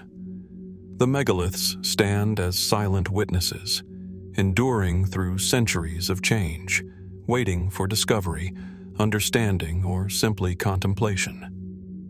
And as the mist rolls through the valley and the sun illuminates the carved faces, one is left to wonder, what deeper knowledge did the builders of these stones possess? What beliefs shaped their hands? And how much of their world remains hidden beneath the hills, awaiting the eyes of those willing to seek it? Perched on the windswept plains of southeastern Turkey, the ancient city of Sogmatar rises from the arid landscape like a shadowed memory of civilizations long past. From afar, the site appears as a cluster of weathered stone ruins. Yet as one approaches, the scale and complexity of the city begin to reveal themselves. Massive rock-cut temples, subterranean chambers, and carved altars punctuate the terrain, some etched directly into cliff faces, others scattered across open ground as though deliberately arranged to align with paths unseen. The stone walls, worn smooth by centuries of wind and rain, bear silent testimony to human hands that sought permanence in a world of shifting sands. Archaeologists date Sogmatar back to the first millennium BC, connecting it to the Aramaic-speaking communities of ancient Mesopotamia, yet its origins remain hazy. The city was a spiritual hub, its temples dedicated to a pantheon of gods whose rituals are largely unknown today. Some carvings hint at solar and lunar worship, while others depict symbolic motifs whose meaning has eluded scholars. The layout itself, with its concentric courtyards, hidden tunnels, and terraced sanctuaries, suggests a deliberate plan, one that integrated architecture with the natural contours of the landscape in ways that continue to baffle modern engineers and archaeologists alike. Among the most compelling features of Sogmatar are its subterranean passages, carved with precise symmetry into volcanic rock. These tunnels are dark and labyrinthine, stretching deep beneath the city, some leading to hidden chambers whose walls are inscribed with unknown symbols.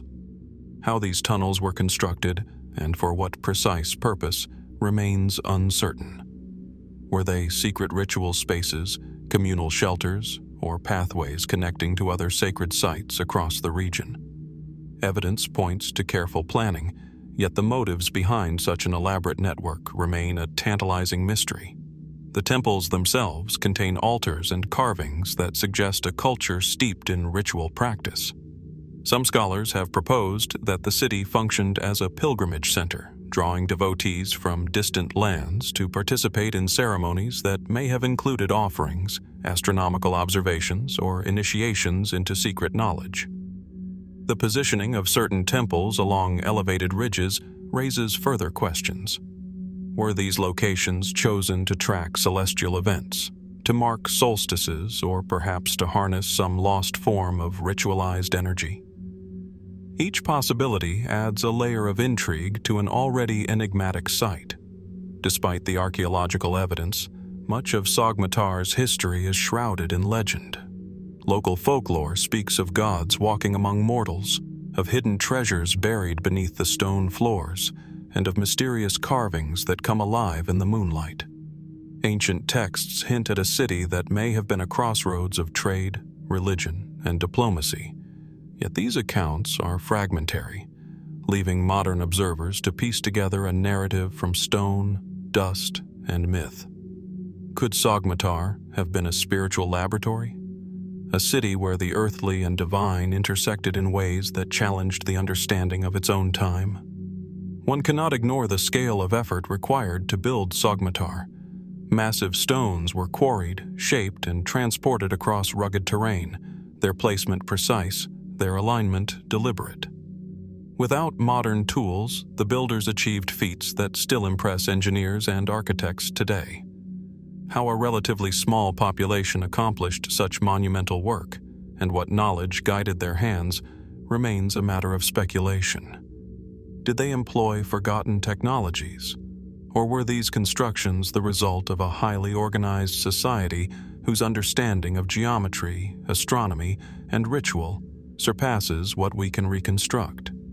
Sogmatar's isolation also adds to its mystique. Unlike major urban centers of the ancient world, it does not dominate surrounding settlements with sheer size or military might. Instead, it stands as a cultural and spiritual beacon, enigmatic and remote, its stones whispering of practices that cannot be fully recovered. Every carved relief, every hidden chamber, every weathered altar suggests a people deeply attuned to their environment, their beliefs, and perhaps forces that we no longer comprehend. Walking through Sogmatar today, one is struck by a sense of continuity and silence. The wind carries faint echoes of chants. The stone walls seem to pulse with memory, and the tunnels beckon with promises of discovery. Each step through the city is a journey into the unknown, an invitation to question the boundaries of human knowledge and the depth of ancient spirituality. Sogmatar remains a place where history and mystery converge, a city that challenges our understanding of human ambition, ritual, and ingenuity. As sunlight filters through the craggy cliffs and illuminates the carved sanctuaries, one cannot help but wonder, what secrets were the builders safeguarding in stone, and how much of their wisdom has been lost to time, waiting for those willing to seek it in the quiet corners of this extraordinary ancient city?